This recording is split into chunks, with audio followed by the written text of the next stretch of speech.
welcome back to Beyond the Veil Tarot and Astrology. My name is Candice Marie. Thanks for joining me. This is going to be your December 2022 horoscopes for each and every one of the 12 rising signs. Wow, guys, it's hard to believe it's already the end of 2022. This year went by so quickly. Yeah, I don't even know where to start. We're going to do things a little bit differently, so you'll notice there's a little bit of a different format this month, but still lots of information. If you're new to my channel, welcome. I am a Western astrologer. I focus on taking a look at predictions using Western astrology along with the Sabian symbols, tarot, and clairvoyant readings. Make sure you're subscribed. You've hit that button below so you're alerted as to when we have new content coming out on the channel. Lots of stuff that's going to be going on over the next couple of months. Very excited to kind of take a look at how 2022 is going to be wrapping up, and the future looks bright. I will just say that. So thank you guys for joining me. Thank you guys for your likes, your comments, your shares, for coming back. We've seen a lot of people who come back weeks or a month later to just kind of reflect on these predictions. Hopefully you guys enjoy that. And yeah, big thank you to all of my members and subscribers. You guys are the best. We've seen so much growth in the channel. I couldn't do it without you guys. Really glad that I came back to YouTube and have really kind of given it my all this year. We're coming up on a year of me doing these long format horoscopes, and it's a lot of work. It's a two-person team to kind of put all this stuff together. So I don't often say this, but if you guys want to support the channel, you can always donate. You can see all of my links below. If you want to get in touch with me, or if you want to follow me on social media, or if you'd like to donate, my PayPal is there. Thank you. All right, so let's go ahead and get into the first slide. As always, I always do a little bit of a offerings for the month. It's always changing. Hopefully you guys really dug all of those sales that we had for Black Friday. If you missed it, no worries. We may or may not have another sale for Christmas. I don't know, we'll see, but definitely check out my offerings for the month. As you can see somewhere up in this top corner, finally my 2023 astrological calendar is available. I got the print back a couple weeks ago. It is gorgeous. Lots of love went into this, designing 12 months of astrological predictions. I have all the major transits for 2023, along with a profile on each and every one of the 12 zodiac signs, giving you guys minerals and metals, herbal recommendations, essential oils, incense, deities, offerings, tools, and ritual themes to make magic work for you. So this has been such like a passion project of mine. One of the things that I've really been wanting to do the last couple of years was put together an astrological calendar. Finally, I did it. So I love this thing. We have it available in print form as well as digital. If you want to learn with me, Astro 201 signups are now live. We actually started that right around Thanksgiving. We are going to be teaching level 2 of my astrology course. So if you guys took level 1, Astro 101, it was the beginner's astrology course. This is going to be the second part where we're going to start learning about solar returns, lunar returns, synastry, making predictions with astrology through looking at return charts. We're also going to touch on transit and start learning how to kind of gravitate outside of just looking at the natal chart and starting to understand patterns in the cosmos and make predictions. So if you want to learn astrology with me, click the links below. It'll take you to my website and you can go to courses. We have beginners tarot and also astrology as well. And just a couple, there's a couple webinars in there, so if that interests you, but we're going to be putting new stuff out there in the new year. Saturdays on the channel, 7 o'clock p.m. Pacific time, 10 p.m. Eastern, I'm always doing live readings. So we alternate between tarot and astrology. I post those links early, so if you want to get in and you want to get a discounted reading that we do live on the channel, it's all donation based. Please join me if you'd like to get a reading. Be happy to see you. Gift cards are now available for sessions on my website, so if you want to ask somebody for a reading or if you want to gift a reading, I have full hours, half hours, and full natal chart readings that are available. If you'd like to gift that for someone, you can take a look at that. I have limited spots available until February. In fact, probably about the time that you see this, I'm booking into March. So it's not unusual for me to be booked 2 to 3 months at a time. Just super busy, got a lot of stuff going on between teaching And there may be, I'm going to say this, I hope not, but there may be some scheduling changes. So I've got a lot of stuff going on in December between getting classes ready, and I might be moving. So I don't know what's going on yet, just telling you this now. But even if they're shorter videos, I'm going to be trying to keep putting videos out and getting this content out to you guys. But for whatever reason, if I skip a day or if I'm a little bit later, I appreciate your guys' understanding. It is wild in my life right now. Okay, cool. So let's go ahead and get to transits that catch my eye. I have noticed a pattern that I have. It's like every month my transits get longer and longer and longer. I do not want to sound like a broken record. I do the horoscopes and talk about how it's going to affect the 12 signs, and then I will do another video that's just like a monthly overview. So to kind of make this more digestible, and I don't want you guys to get lost in me just throwing information at you and being like this transit, this transit, this transit, I'm going to let you know the transits that I'm looking at and how I'm getting this information. And then I will show you on the next slide how I'm breaking it down and simplifying the advice that I'm giving each and every one of the 12 signs. But if you're like me and you're very mercurial and you want to know all the details, I recommend taking a screenshot of this so you know exactly all of the transits that I'm talking about. This is like 90% of the ones that I will talk about on my December monthlies, just to kind of give you guys an insight into like what's happening basically for the month of December. It's more like a general overview. So I'm going to kind of spin through these really quickly just so you guys know what I'm going to be taking a look at. Starting with December 1st, we have Mercury in Sagittarius coming into a square with Neptune in Pisces. Can definitely be some challenging or confusing conversations, information that's not necessarily making sense, or something that's changing in some way about the way we think or what we believe in. Same day, we're going to see Venus in Sagittarius come into a sextile with Saturn in Aquarius. So it's going to be stabilizing resources, relationships, and how we feel about collective goals. December 3rd, we're going to see Venus in Sagittarius also come into a square with Neptune in Pisces. So now it's questions revolving around, do they love me? Do they not? Is the money there? Where did it go? Do I value this? And there can be a sense of putting people on pedestals in romantic relationships and kind of getting fooled with love or money. That is a potential with this square. On December 5th, Mercury at 29 degrees of Sagittarius will square Jupiter at 29 degrees of Pisces. Now, I don't usually get really specific with the degrees, but the fact that we're going to see such a significant square at the final kind of 29 degrees represents like a really significant turning point. And that's leading into getting ready to kind of also set up for big changes in the area of Capricorn and Aries in your chart. 29 degrees is always like a tipping point. So it's right on the cusp of Aries and also right on the cusp of Capricorn.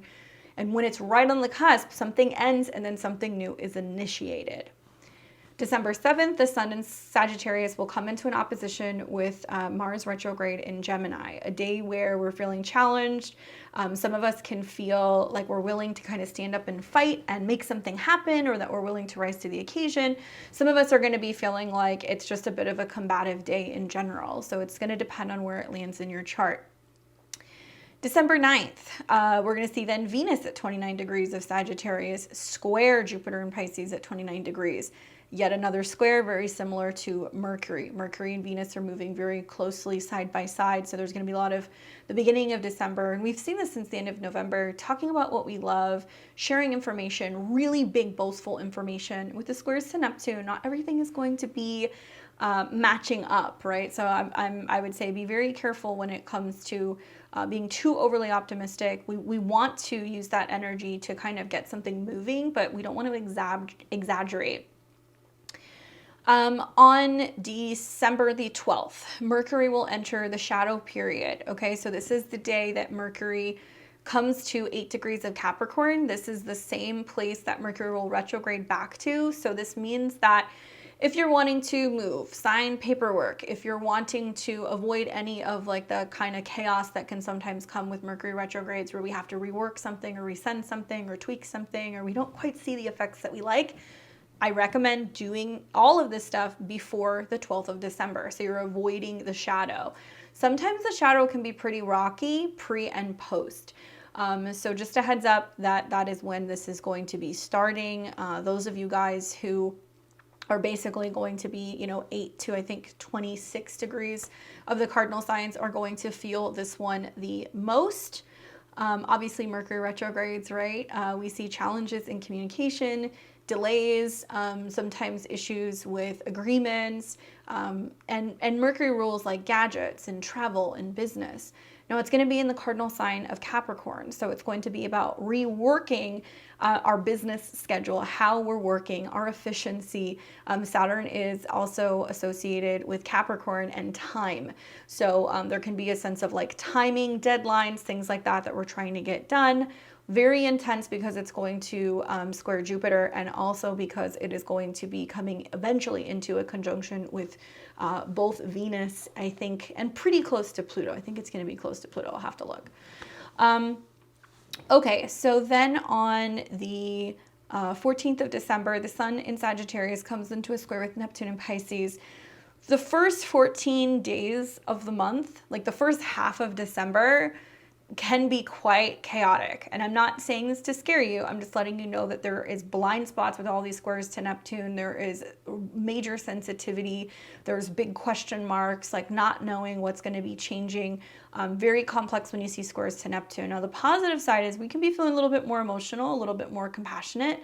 We can be, kind of questioning our plans and where we're going, but there's a softening that can also be happening with the ego, and we're opening up more to beliefs and creativity. Great if you're a creative or a spiritual person or somebody who's involved in religion or the arts in general.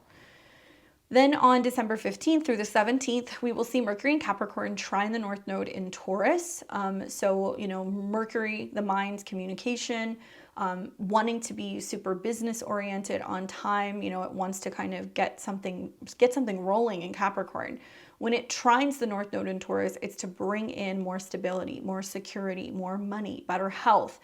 So these trines are earth trines, so we see physical shifts start happening in finances, health, things like that.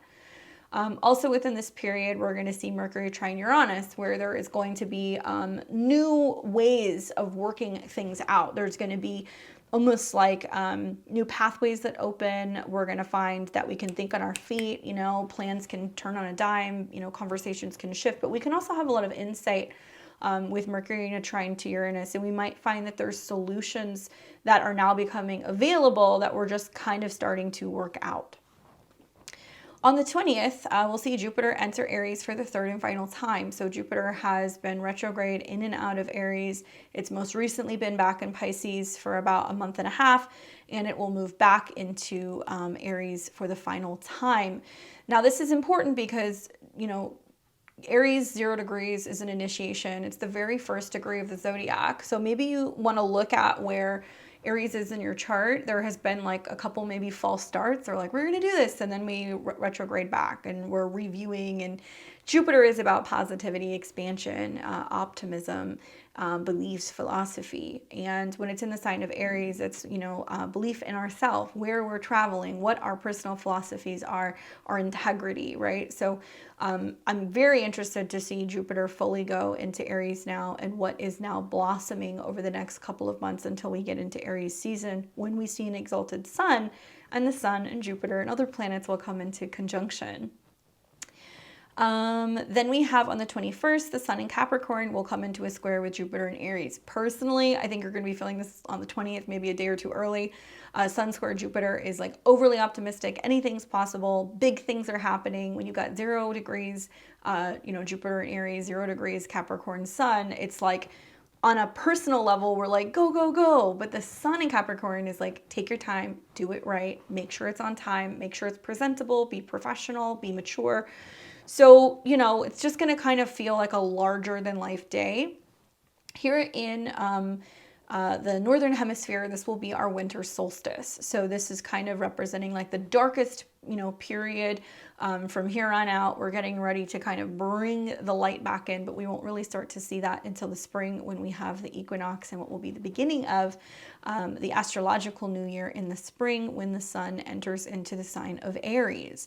So it's going to be kind of dark here. We're going to have a lot of planets going through Capricorn and also Pisces and Aquarius. And so it does represent, like things coming full circle, let's put it that way, especially having Pluto in the late degrees of Capricorn, having Saturn, which will be in the late degrees of Aquarius in the new year, having Neptune in the late degrees.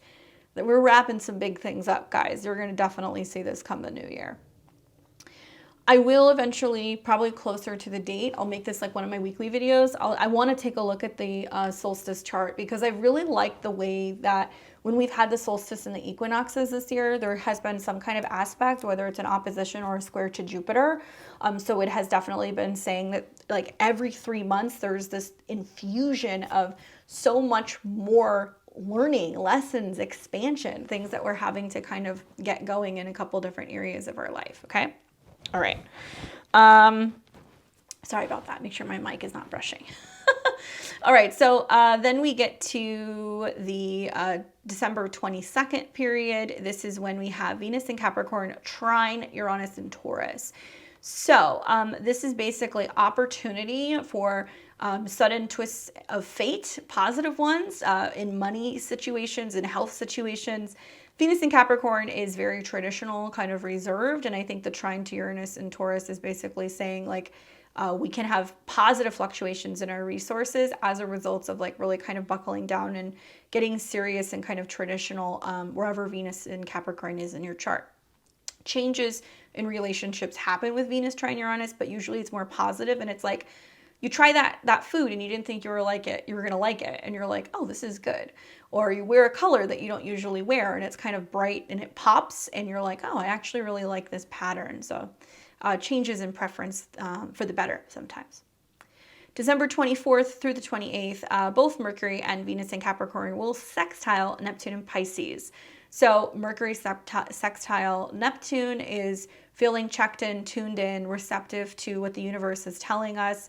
We're able to read between the lines. We're a little bit more intuitive, a little bit more sensitive, especially when it comes to working with divination or working with our intuition, our dreams perhaps. And it's getting the mind in alignment with what the spiritual body is feeling. It can relax the mind a little bit, and there can be a sense of learning to kind of lean more into the more receptive part of ourselves and not feeling like we have to like assess and make sense of everything. Communication does come a little bit more Neptunian, so it does come in some very kind of foggy, mysterious ways sometimes. We will also see Venus in Capricorn sextile Neptune in Pisces, which is really great for socializing, romance, parties. It can be really great. I mean, the fact that it's happening like right around Christmas Eve to the New Year, it's just really great for socializing in general. And decorations, and also just like really getting in touch with our sensitive side and being more receptive, I think, to also learning to let certain things go that we've been holding on to for a long time, because Venus, when it comes into conjunction with Neptune, it'll dissolve, or it can be really romantic or idealizing something. So this is an easier aspect with the sextile personally. Lots of room for inspiration. December 29th, Mercury will go retrograde in the sign of Capricorn. Okay, so it'll go retrograde until January 18th, 2023. That's when it's going to go direct. But the retrograde officially starts on the 29th. Hi, Happy New Year. Time to rethink everything. I want you guys to think back to like January of 2022, earlier this year.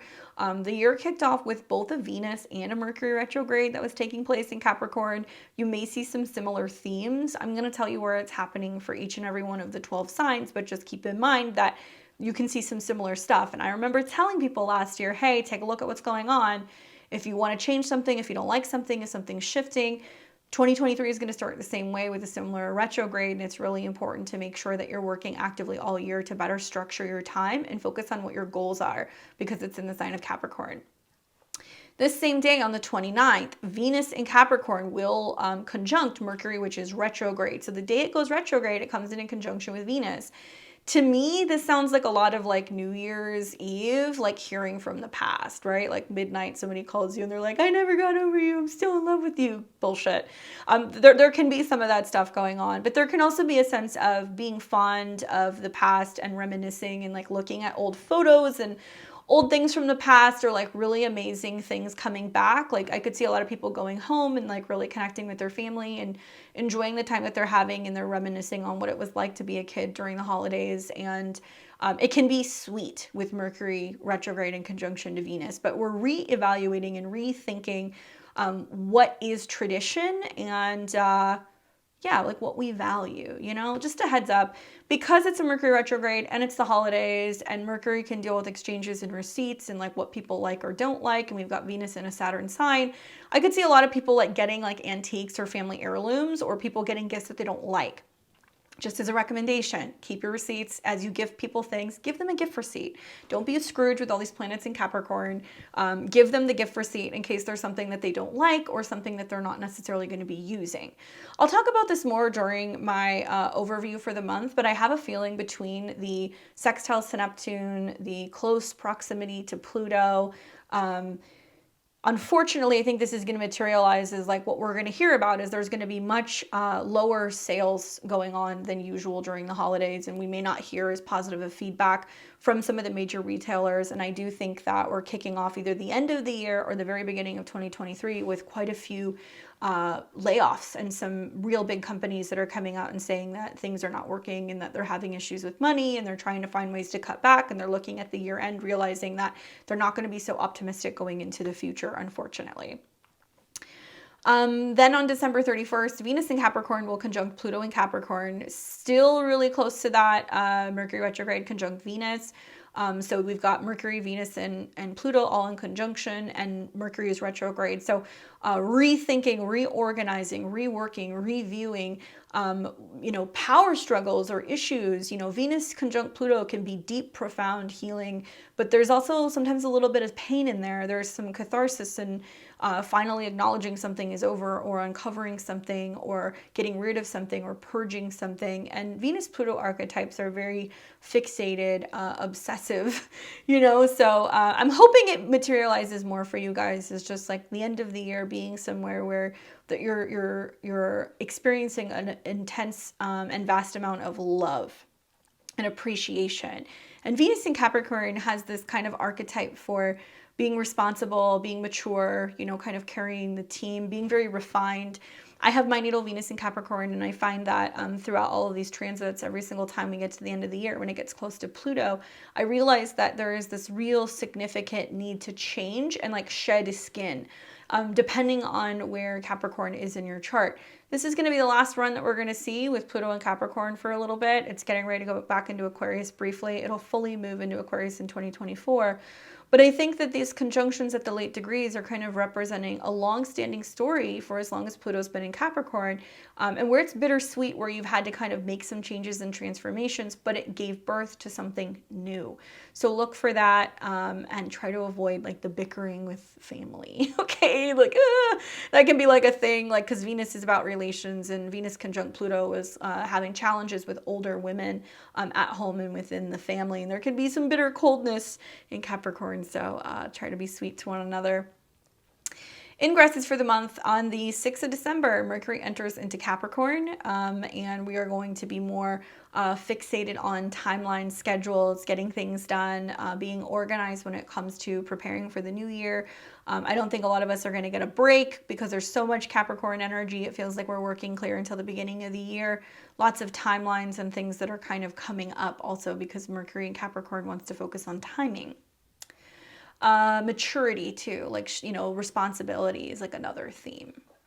On the 9th of December, we're going to see Venus enters Capricorn, and this is important because the North Node's ruled by Venus. I think it's lovely because it's going to come into some trines, both with the North Node and Uranus, where we can kind of get more stable, more practical in our love or financial lives. And it's going to be really helpful for better preparing us for some of the things that are coming in the spring next year, as we see planets come into conjunction with the North Node, and Jupiter will go into Taurus as well. Refined, dedicated, old-fashioned love is kind of the vibe I get from Venus and Capricorn, December 20th, Jupiter enters Aries. So like I said, this is going to be a fresh new start where you've had a couple false starts, or you've been trying to get something going in the area of Aries in your chart. More sweetness, expansion, abundance for sure. And it's very active because it's in Aries. But with Aries, you got to create your own luck. You got to go out there and be brave enough to kind of like rise to the occasion and make things happen. Then we have on the 21st, the sun enters Capricorn. So this is going to be the winter solstice, like I said. So we'll take a look at that chart later on in the month and see what it's kind of saying is coming for us over the next 3 months before we get to the spring of next year. I will tell you, just knowing that it's going to be square Jupiter, it's going to be a very busy next couple months. And then we have on the 29th, Mercury will retrograde in Capricorn. So that's when you're going to see between the 29th and the 31st, those conjunctions that are taking place, both kind of like with Pluto and Venus. Really fixated and obsessively thinking about the past. If you don't happen to get all of your stuff in order or organized or signed or kind of settled prior to the 8th, you really have until the 29th. Just things might still kind of be worked out in some way, or there could be some changes. Like I said, it'll go direct on January the 18th of 2023. Now the moons this month, we're going to have on December 7th, a full moon in Gemini. That'll be at 16 degrees. It's a doozy. It's going to be conjunct Mars. So it is very active, very busy, quick moving. We're going to have to think on our feet.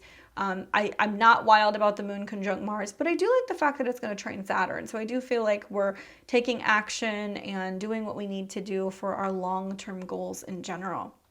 On the 23rd of December, we'll have a new moon in Capricorn. That'll be at 1 degrees of Capricorn. So that'll be setting new intentions wherever Capricorn is in your chart. Obviously, the moon is not as comfortable. It's in its fall when it's in Capricorn, but still, nevertheless, at 1 degree, it's still going to be in really strong aspect to Jupiter. So we're definitely going to be seeing that we're still feeling the squares of where we need to set new intentions in Capricorn physically in our chart and how it's being prompted because of the Jupiter square from Aries. So you'll see there's a lot of action between those two particular houses in your life in general.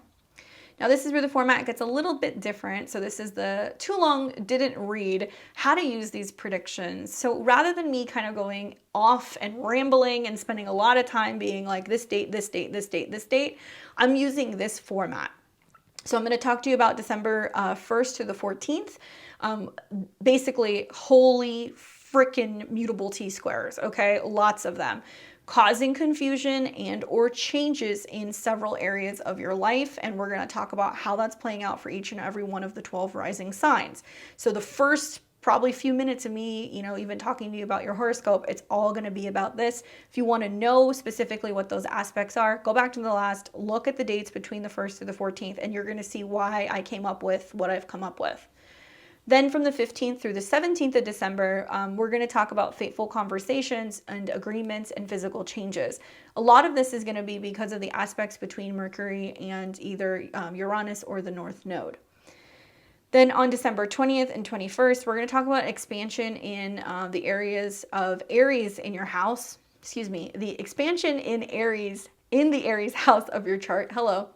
Brought on by the sun in Capricorn. So we're going to talk about where Jupiter is in Aries and how that moving into that house is initiating something new, but you're also going to feel the pressure because there's the sun that's in Capricorn that's squaring that. And December 22nd through the 31st, we're going to talk a little bit about the next Neptune sextiles, where it's dreamy and inspirational, or where we're learning to tune into our intuition. We're going to talk a little bit about where Mercury is turning retrograde for you and what to watch for, especially the fact that it's going to be conjunct Venus, and that Venus is also going to be making a conjunction to Pluto. So when I break this down, you're going to hear me just talk about the dates and what's happening. So you might want to reference, if you want to know specifically the transits that I'm talking about, look at the last slide. It'll make things so much easier, and that way I can just tell you what's going to happen. And yeah, so save these dates. All right.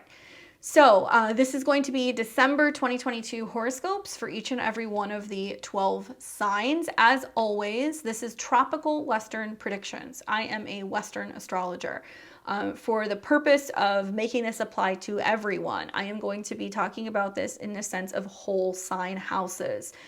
So if you are listening and you're a Placidus user or you have intercepted houses, some of you guys may need to listen to both signs, if that makes sense. You should understand what I'm saying. If not, check out a chart calculator. Go and look at your birth chart online. You can do it for free.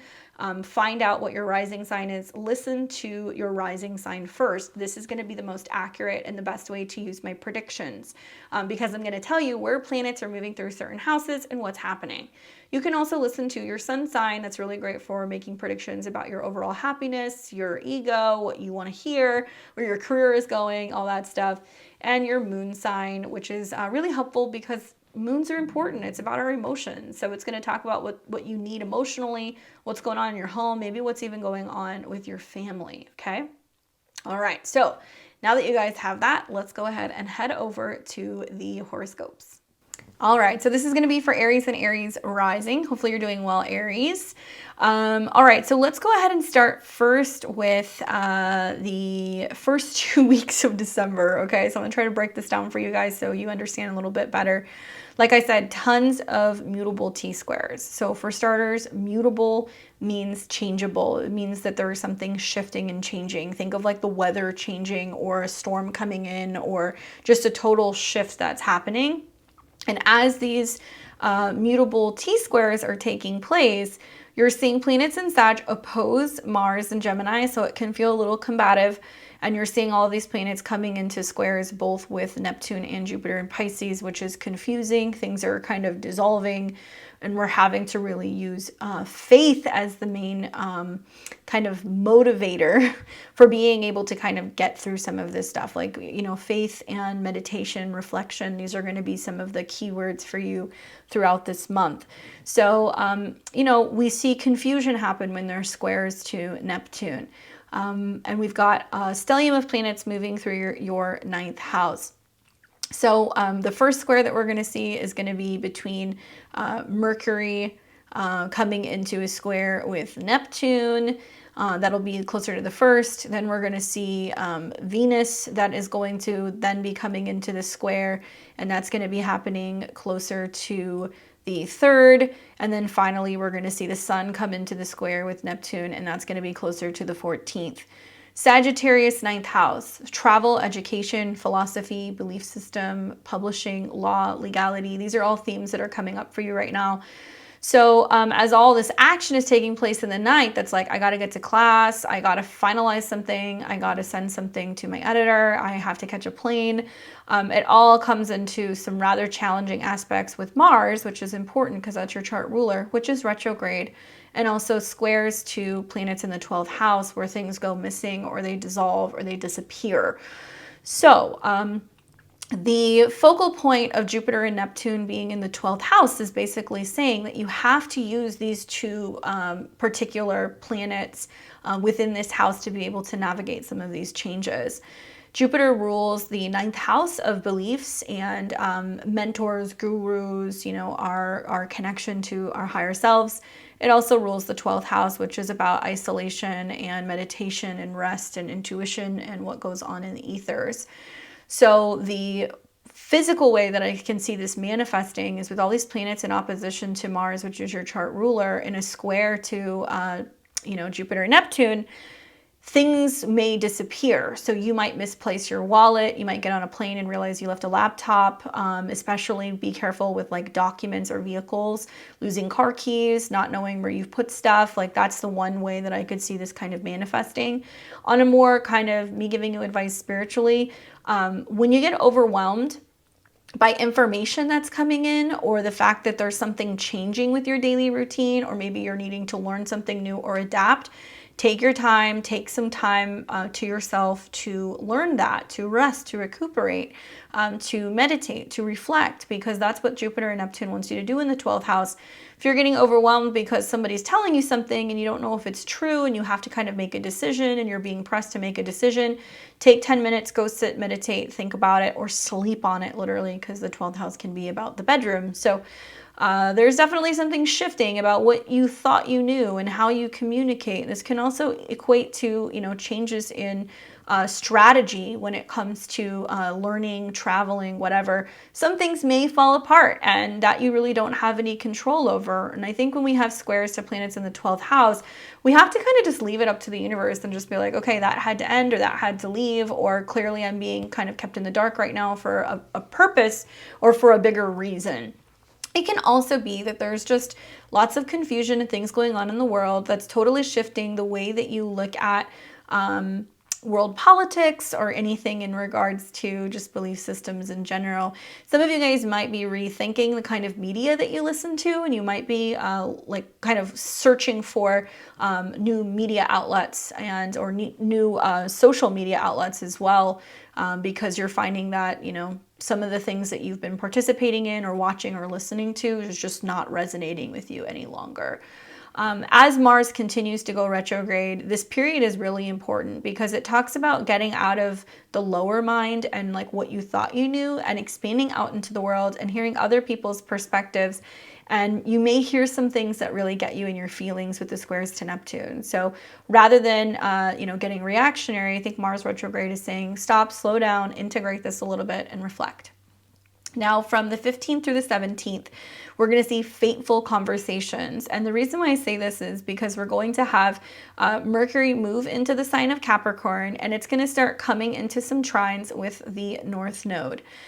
So it'll trine the North Node, so fateful conversations. Mercury will also retrograde in this house later in the month.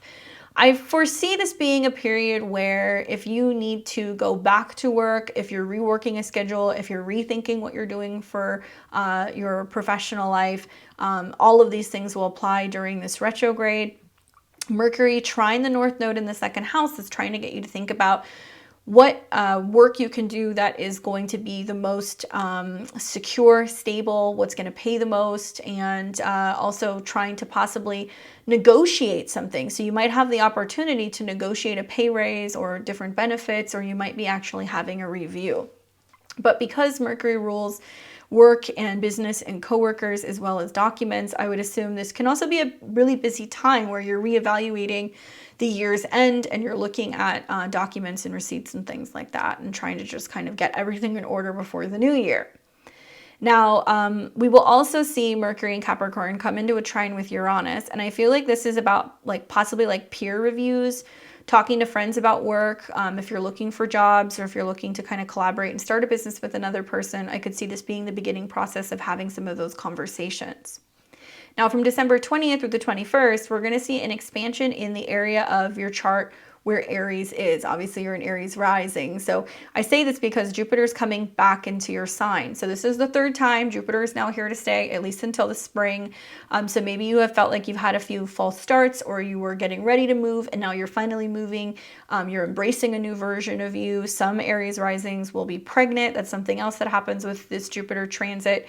If not, it's just more travel, expansion, optimism, and feeling a little bit more fearless, and like that the universe really has your back. And now that you've gone through several tests of your faith, because Jupiter rules your ninth as well, now you're like, okay, I have a different perspective and I'm feeling more optimistic about kind of getting the show on the road. So you're going to also see that this is going to feel like larger than life energy because of the squares from the sun moving into Capricorn. Now, Mercury will already be there, Venus will already be there, but by the time that the sun comes into the square, there is possibly like a new fresh start with work, or there's just a lot of eyes on you and you have the opportunity to really kind of show your talent, teaching something, sharing something with the world, dropping some kind of big news. On one hand, I could see some of you guys getting ready to just totally shift something in regards to your career. You're excited to tell people about it. On the other hand, I could see that it's just a really busy kind of work month, and you're having to stay optimistic and positive about all of the shifts that are kind of coming your way. And that's the best way that you kind of like navigate that square, because Sun square Jupiter is overly optimistic. So there's a sense of being like, wow, I've got a lot on my plate, but I can get it all done. So at least you're positive as you're kind of coming into that period. And then finally, the 22nd of December through the 31st, we have a number of transits that are happening. So first, we're going to see some trines happening with Venus in Capricorn. So Venus will have moved into your 10th house. It's going to come into a trine with Uranus. So sudden opportunities for changes of luck and fate, especially when it comes to money and resources. So you could suddenly find that, you know, you have problem solved something, or you've switched positions or switched jobs, and then boom, it's like, oh, I'm making more money, or there's more opportunity to make more money or bring more in. Both Mercury and Venus in Capricorn will come into sextiles with Neptune. And that makes me feel like you're using your intuition or your inspiration or private time in an office or somewhere to really kind of like visualize what you're wanting to create. So there can be like long work hours, there can be lots of vision boarding, working with screens, kind of working behind the scenes to kind of get ready for what might be like a new launch, especially because Jupiter has moved into your first house. So Mercury and Venus moving, you know, very close to each other, there's going to be lots of talking about getting business in order. And like I said, preparation for the new year. Now on the 24th through 28th period, that's when you're going to be seeing this sextile that's taking place. Then when we get to the 29th, you're going to see Mercury will go retrograde in your 10th house. Okay, so you've got Mercury retrograde in your house of career.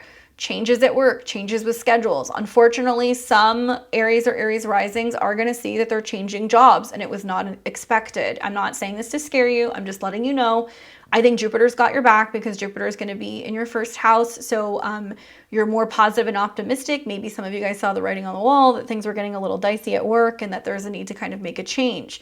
Regardless, think back to what happened at the beginning of 2022, okay? Venus was retrograde here, you know, Mercury was retrograde here. I think a lot of you guys knew that you were either getting ready to retire or you're ready to change jobs or you didn't like your boss or something was going on there. And now you're like, okay, now it's time for me to make the jump, possibly.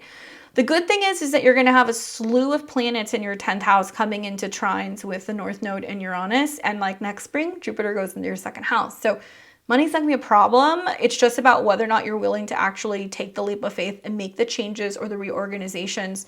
Some of you guys might go back to a place that you used to work. Some of you guys might go back to work. Some of you guys might retire. It really depends on your own personal natal chart. But I think with all the sextiles that are taking place to Neptune, it's like your vision is aligning and you're feeling really good about the changes that you're making because you've been manifesting and setting intentions for something very significant.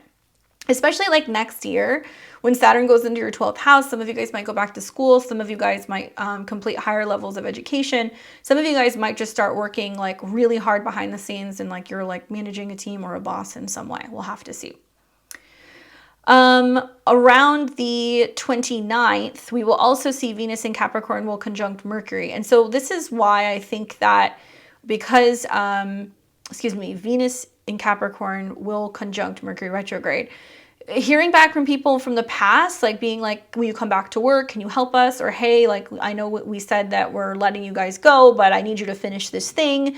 Having meetings and stuff right at the end of the year. It's, yeah, you're definitely, even though it's going to be the holiday season, like you're still working, like there's still something that you're putting together and you're getting ready to kind of present, possibly even. Negotiations and stuff as well can be taking place because Venus also rules your second, not just your seventh. So you're renegotiating something about work and trying to kind of make changes to it. Can be your prices or you're negotiating a salary for a new position. Or you've got that boss that calls you and goes like, please, everything's been a mess, come back. And you're like, pay me. All right, so last but not least, on the 31st, we're going to see Venus in Capricorn come into a conjunction with Pluto. So that's pretty big because Venus is the ruler of your seventh and also your second. So you might have some really intense conversations possibly about money and resources. There's an opportunity to kind of strike gold. There can be a really amazing opportunity that can also be very abundant. I'm liking it for you, but I also feel like there can be this conversation where you're like, something needs to change. If you're in a position where you have a female boss, I would say watch out for that. Also, like you know, older female relatives. There can be some stuff going on, especially if you have a Capricorn in your life. There can be a lot of back and forth talking to these people about money, resources, home. Obviously, Pluto is other people's resources. So you can also be having a conversation with your spouse or your business partner about what needs to change or transform within your career. And they might be talking to you about money and like where you guys can pivot and make changes so you can feel better supported there. Okay? All right, my Aries, hopefully that's helpful for you. Let's take a look and see what the cards have to say. I'm working with the Nightmare Before Christmas deck because this in October is the 2 months that I can use this. Okay, so I get for you the 5 of Cups. This is the 5 of Potions, 5 of Cups. Difficult card. It does talk about disappointment and kind of being in a situation where you're like, I thought that was gonna like work out better, or being super fixated and connected to something that didn't work, or being disappointed in some way. One thing I will say is, with all of these conjunctions that are going on in your 10th house, like, now is not a time to launch something new, right? Because there's conjunctions, there's a retrograde. We want to wait until possibly we come out of the retrograde. So I'm kind of thinking like, you know, as we get closer to it going direct in mid-January, it might be a better time to launch something. Otherwise, there can be some disappointments with kind of getting something out and moving forward. I also feel like there can be disappointments in other people, in relationships, and possibly with things that people have promised you or things that people have told you. The importance of the 5 of Cups is not getting stuck there. You don't want to get stuck in the, oh, this didn't work, or the past, or, you know, not allowing things to kind of like really let go. I'm confident that the new moon in Capricorn is really helping you focus on where you're moving forward and really taking control of your career and not feeling stuck, okay? So 5 of Cups, don't get stuck there. Don't allow yourself to get too fixated on what didn't work out, because it can end up kind of delaying the process of being able to see some of the things that you're hoping to actually come in, okay? Good luck, Aries. For Taurus and Taurus rising, hopefully you're doing well, Taurus. Welcome to December 2022. The month is going to kick off. We're going to talk first about the 1st through the 14th and these mutable T-squares that you're going to be experiencing, okay? So mutable is always changeable. We've got a stellium of planets moving through Sagittarius, which is your 8th house. So it's highlighting change, transformation, intimacy, taxes, joint resources, loans, you know, paying things off, debt usage. That is what the 8th house is about. But the 8th house can also be a really positive turning point where business partners or romantic partners or marital partners are bringing in more money. They're generating more income. You have more coming in or more coming to you. So through other people, you can benefit. This is also like insurance and tax, or, you know, like insurance payouts, money that's owed to you. So it can also be like child support, spousal support, that stuff. These planets moving through the 8th house has you talking and thinking about like what other people have. And it's coming into squares both with Neptune and Jupiter, and also oppositions to Mars. So we call this a T-square because you have an opposition, which is relational. So Mars going retrograde is like your money, your resources kind of slowing down a little bit, or you're making some cutbacks. You're not spending as much, you're not eating as much.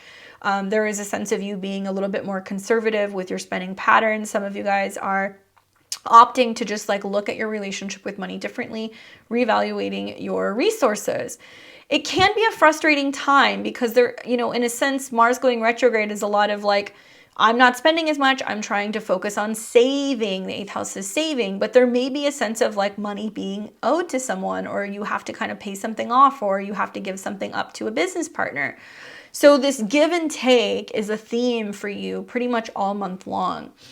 You may feel like you're having to kind of dip into your savings more than you're comfortable with, and that can be a thing. Now, it's a T-square because this opposition forms a hard angle to Jupiter and Neptune. Basically, long story short, it's going to first start with Mercury squaring Neptune. So it's like, okay, how much money do I owe you? What do you owe me? What's the balance?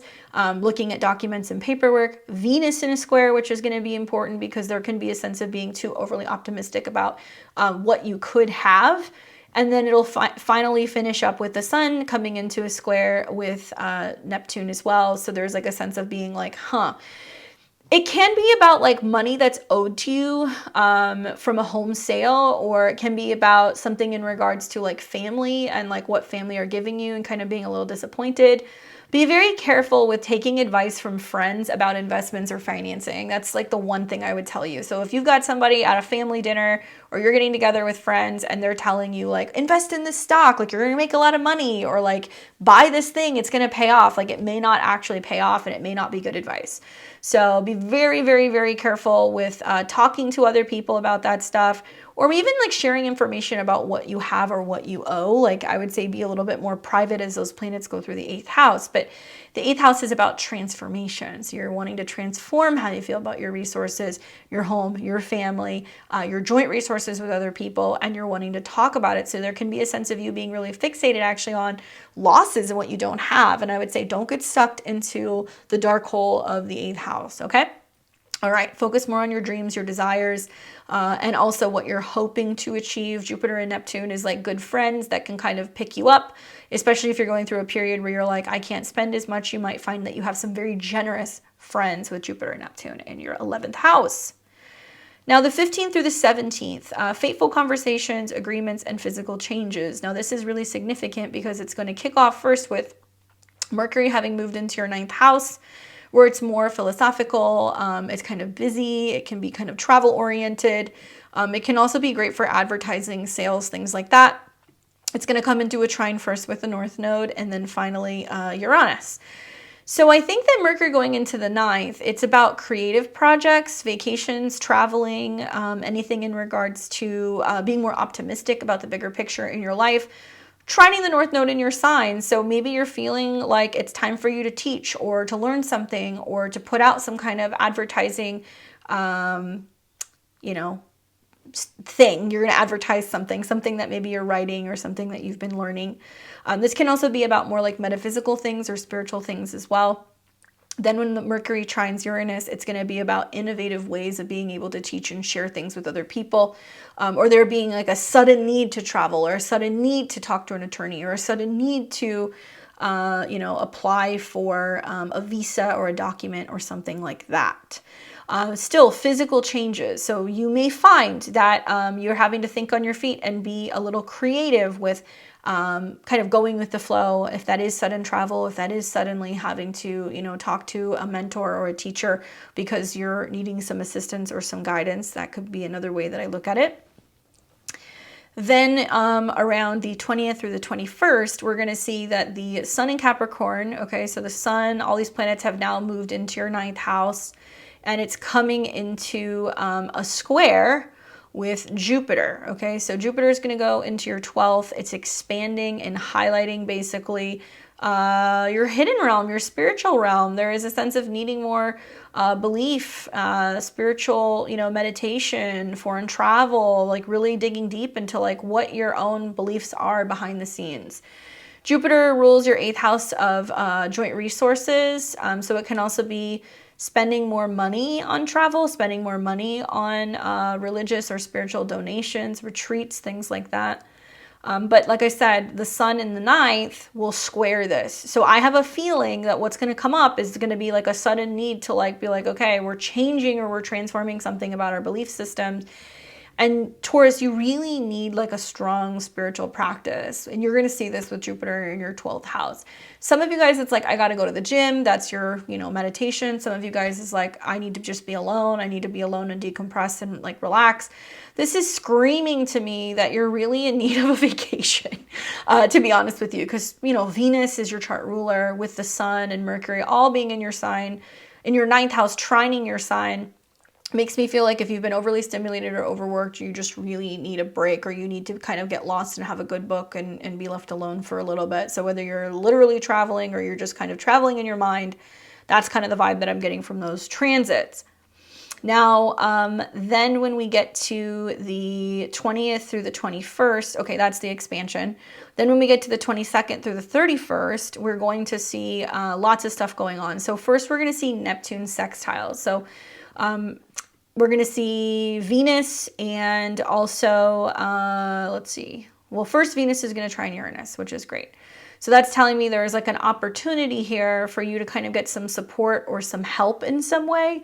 It can be like a female mentor or a teacher or somebody who's abroad or somebody who's foreign, kind of help you make sense or deal with some kind of life change that you're going through with the trine to Uranus. It can also be about teaching or educating or publishing.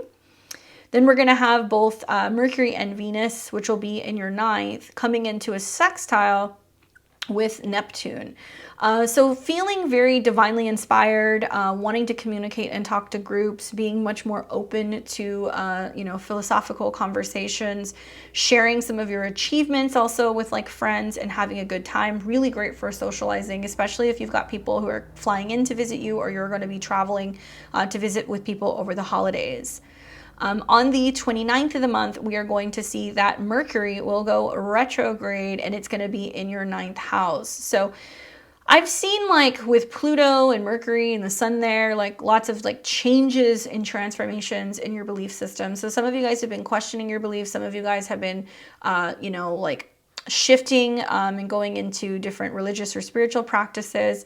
Maybe you're also looking at it in a sense of being like, I'm shifting my belief system depending on where it is that I live. So if you are relocating or you're traveling somewhere, that experience can like really have an impact on your belief system in general, because Jupiter will by this time be in your 12th. But a Mercury retrograde in the 9th, going back to school, reviewing legal documents, reviewing what you believe the bigger picture of life could be, or perhaps even having some delays or challenges, I think, with like completing programs or getting all of your classes kind of set up for the next semester. But you are one of the signs that will probably have some delays with travel in general, especially if you're at airports, 9th house. So you really want to make sure that you're not leaving or losing something while you're in transition or while you're traveling. Mercury rules your 5th house of children, creative projects, love affairs, dating. It also rules your 2nd house of possessions as well as money. So yeah, if you do not have a refundable flight and you miss it, if you have issues with a layover and a plane gets there too late and then you miss the next flight, these kind of things. If you're leaving a laptop or a phone at a gate, if your kid leaves their stuffed animal, on a bus, like things like that, because Mercury rules the 5th house. If you're traveling with a romantic partner, there can be a little bit of a spat or there can be some issues kind of getting along. So that's something else I would watch for. But if you're traveling with kids, there's that. If you're self-employed and you're planning on making some big changes with your business, I imagine many Taurus risings are, because you're getting ready to have Pluto go into your 10th. This is a time for strategizing and reworking your relationships with people in other places, thinking about advertising and promotional things that you're going to be doing, but not a time for launching. So it's a better time to reevaluate some of that. You'll also see that Venus and Mercury will conjunct in the 9th house, and that'll be closer to around the 29th. Now, Mercury will be retrograde, so this can be like traveling to connect with a loved one and, going and spending time with somebody, and there being some delays and some bumps along the way, but you get there. I also think because you are Venus, maybe you're returning back to a place that you've traveled before that you really love, or maybe you're reconnecting with a romantic partner from the past at a distance. And finally, Venus will conjunct Pluto in Capricorn, and that's going to be in the 9th house. And I feel like that's really significant because Pluto rules your 7th house and Venus rules you. So for that conjunction to be happening in the 9th, like maybe you're talking about getting married or talking about getting engaged, or maybe you're talking more about the bigger picture of your relationship and making some very significant plans for the future. It is possible that your belief system in general gets a little bit sweeter and you start to kind of realize like what the bigger picture of your life or relationships could be. Nevertheless, that conjunction is pretty significant. So watch for that right around New Year's. I'm wondering if this is like you traveling somewhere and having just like a really passionate kind of connection with somebody right around New Year's or New Year's Eve. Okay. All right, Taurus. Hopefully that's helpful for you. Let's take a look at what the cards say.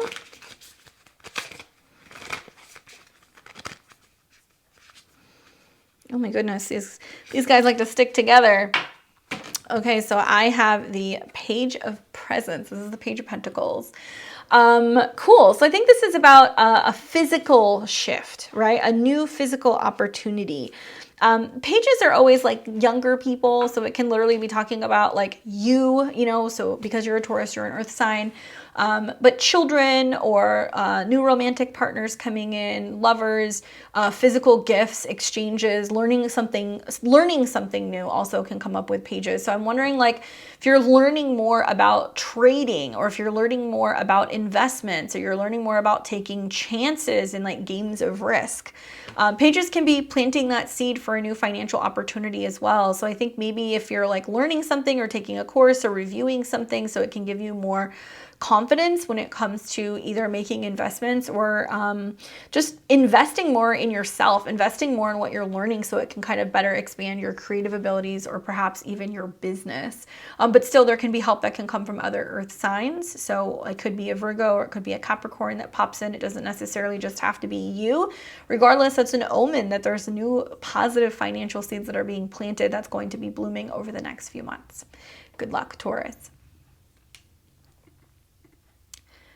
All right, so we've got Gemini and Gemini rising. Welcome to December of 2022. I hope you are doing well. The month, really, the first half of the month is really what I want to focus on first. This will be the 1st through the 14th of December. You're going to have a ton of mutable T-squares. Obviously, it's going to affect mutable signs more, okay? So especially if you are a Gemini, sun, moon, or rising, anywhere between, I would say, like 15 and 23 degrees, you're going to really feel this pretty strongly. What are the T-squares? So we have oppositions, right? We have a ton of planets that are filling your 7th house. We call this a stellium. The sun, which is bringing energy to your relationships, Venus, which is about sweetness, and Mercury, which is important because it rules your sign. So there's a lot of talking to other people. Like your partners are kind of main front and center right now. It can be your marital partner, your romantic partner. It can be business partners. It can be your clients, your like the services that you have to offer as well. This is your marketplace. So lots of people are reaching out to you, talking to you, lots of socializing that's going on the first half of the month. However, all of these planets are in opposition to Mars, which is going retrograde in your sign. So you're learning how to reserve your energy. You're learning to kind of tone it down a little bit.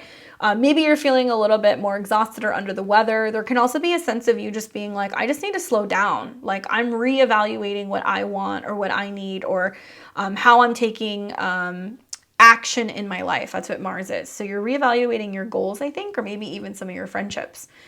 Now, when these planets come into opposition with Mars, it is very much like a Saturn aspect, and it is a relationship aspect when we see opposition. So this is very strong for you.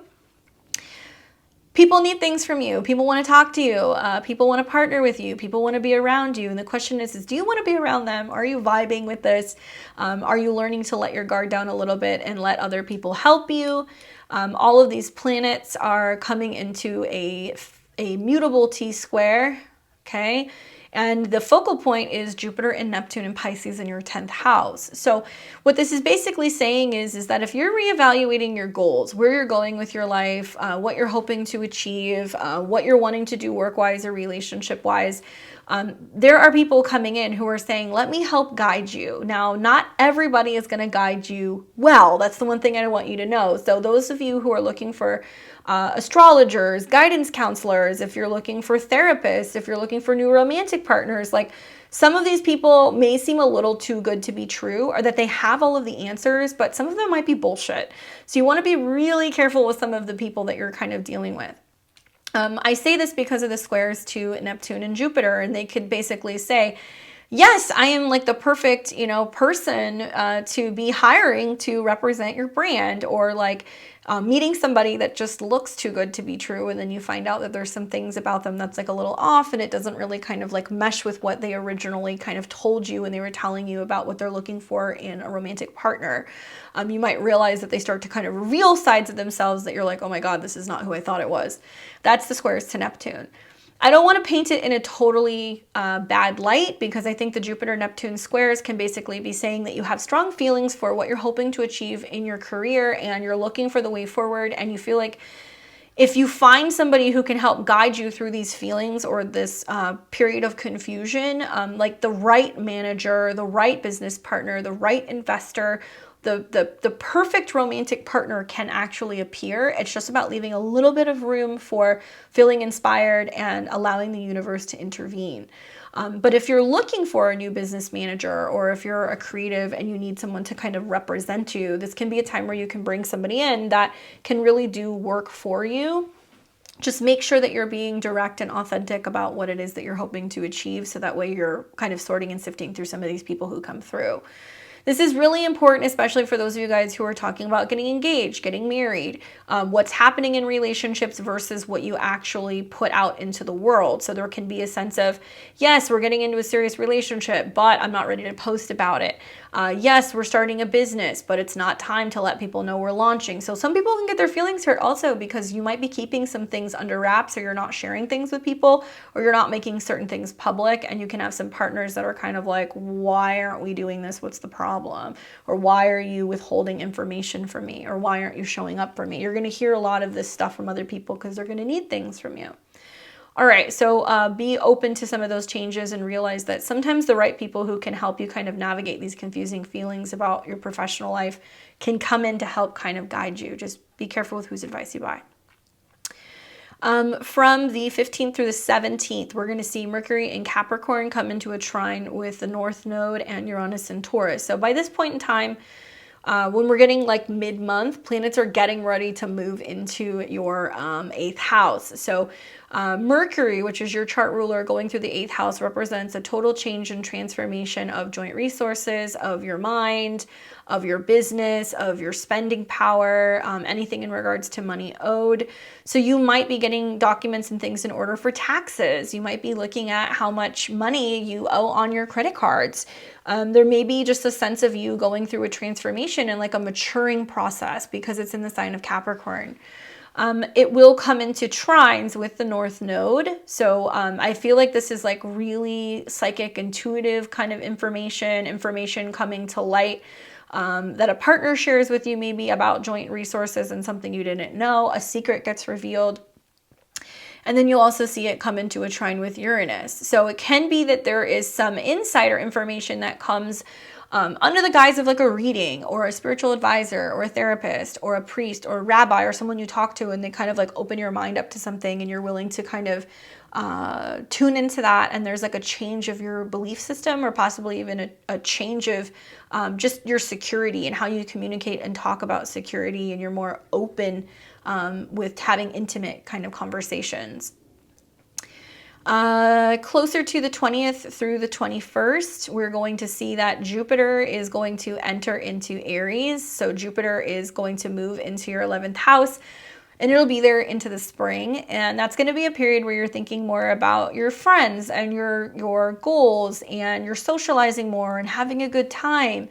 You're going to be really focused on your relationship with your friends because Jupiter rules your 7th house. So there can be a sense of meeting romantic partners through socializing, getting set up with someone, just focusing on being a better friend and really having a lot of fun, maybe even travel with some of these people.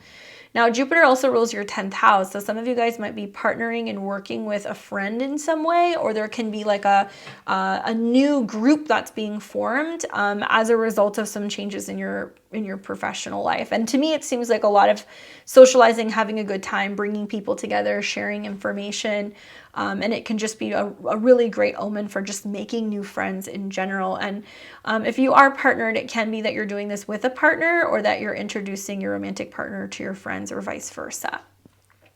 Around this same time, though, because this expansion is being brought on by the sun going into Capricorn, really what's happening is like the change that's taking place is that you're getting like really fixated on making shifts with your goals, okay? So goals are big with Jupiter in the 11th house. Planets moving into the 8th is like, I want to make more money. I want to be better grounded in my professional life. I want to be bringing more in. And you will have a Mercury retrograde here as well. So the 8th house, whether it's talking about a transformation of your business, figuring out how to get out of debt, negotiating some kind of deals, getting taxes in order, it can also be about coming up with new financial goals and like talking to somebody who can kind of help you organize your money and your resources and dealing with debt in some way. That can happen as well. So all these planets in the 8th represent change and the fact that we need to embrace the change because it's a part of these new goals that are coming for you. Then the 22nd through the 31st. So first of all, we're going to see Venus, which is now in Capricorn in your 8th house. It's going to come into a trine with Uranus. This can be interesting because it can kind of indicate that there is room for changes and transformations of the heart, changes and transformations with joint resources or anything that involves lovers or children. Venus rules your 12th house. Obviously, it also rules your 5th. So there can be some things that are kind of getting exposed in romantic relationships that have you in your feelings and like needing to kind of talk about it and work through it in a very sensitive way. On the 24th through the 28th, we're going to see both Mercury and Venus. They are in Capricorn at this point, coming into sextiles with Neptune. So this is about your vision for the future of your career and the financial changes that you're willing to take, or the I would say the chances you're willing to take to be able to bring more resources in. For some of you guys, it's like having to take out loans for business. Some of you guys, it's also going to be, you know, the willingness to totally change and transform the way that you work in order to be able to kind of create this new vision for your professional life. So you're investing more in your ideas, you're investing more in your business, you're investing more in yourself, and you're realizing that there's like a need to finally kind of deal with fears in regards of not having enough.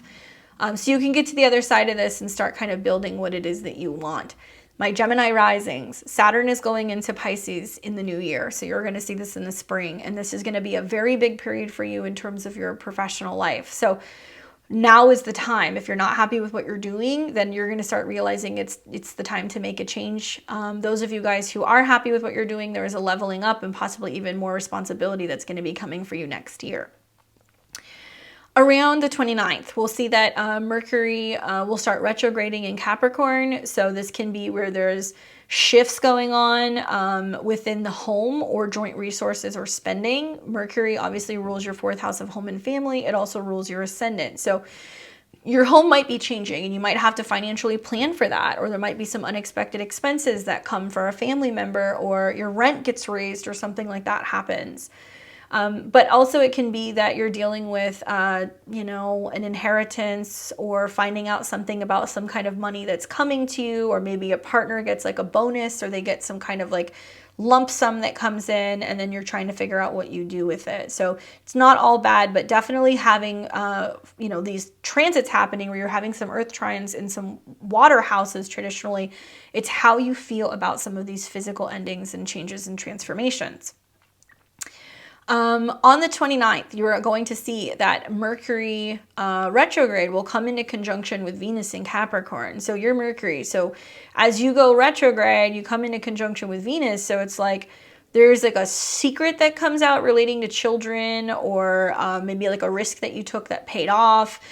Maybe it's that there is a secret admirer that comes in. There can also just be like going deeper in terms of your sexual relationships and focusing more on intimacy and like being able to kind of like uncover something, some kind of financial secret or investment is kind of the vibe that I'm getting. Money that was lost might come back to you, or it might be found. That's the other way that I would look at it.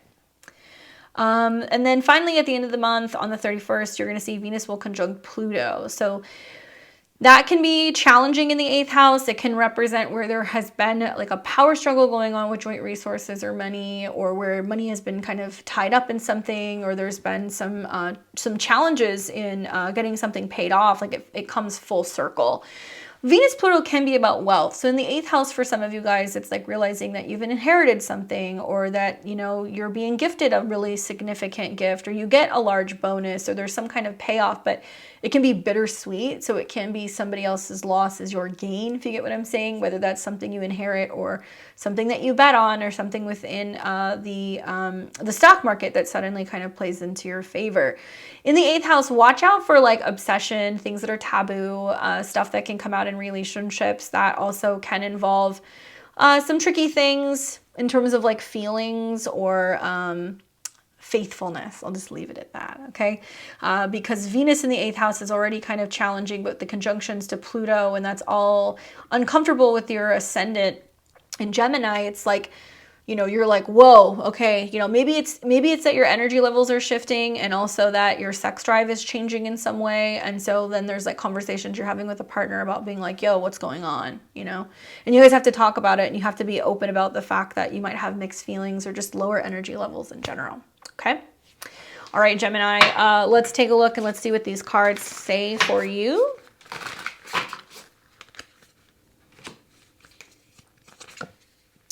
And the card that I get is the, oh, okay, cool. 8 of Coins, 8 of Presents, it's the 8 of Coins. Working hard, right? 8th house, really interesting with the 8 of Coins. 2 is better than 1. It's stronger than 1. You're going to get more done. You're going to be able to bring in more. I think this is about your hard work paying off. I think this is that you've been working really hard to kind of see results in how you are mentally or emotionally, like psychologically in the 8th house. Finally starting to see that you're making enough to pay things off, or that you're paying things back, or that you're finally able to feel like you can start saving, and that you're not having to be so focused on what you don't have.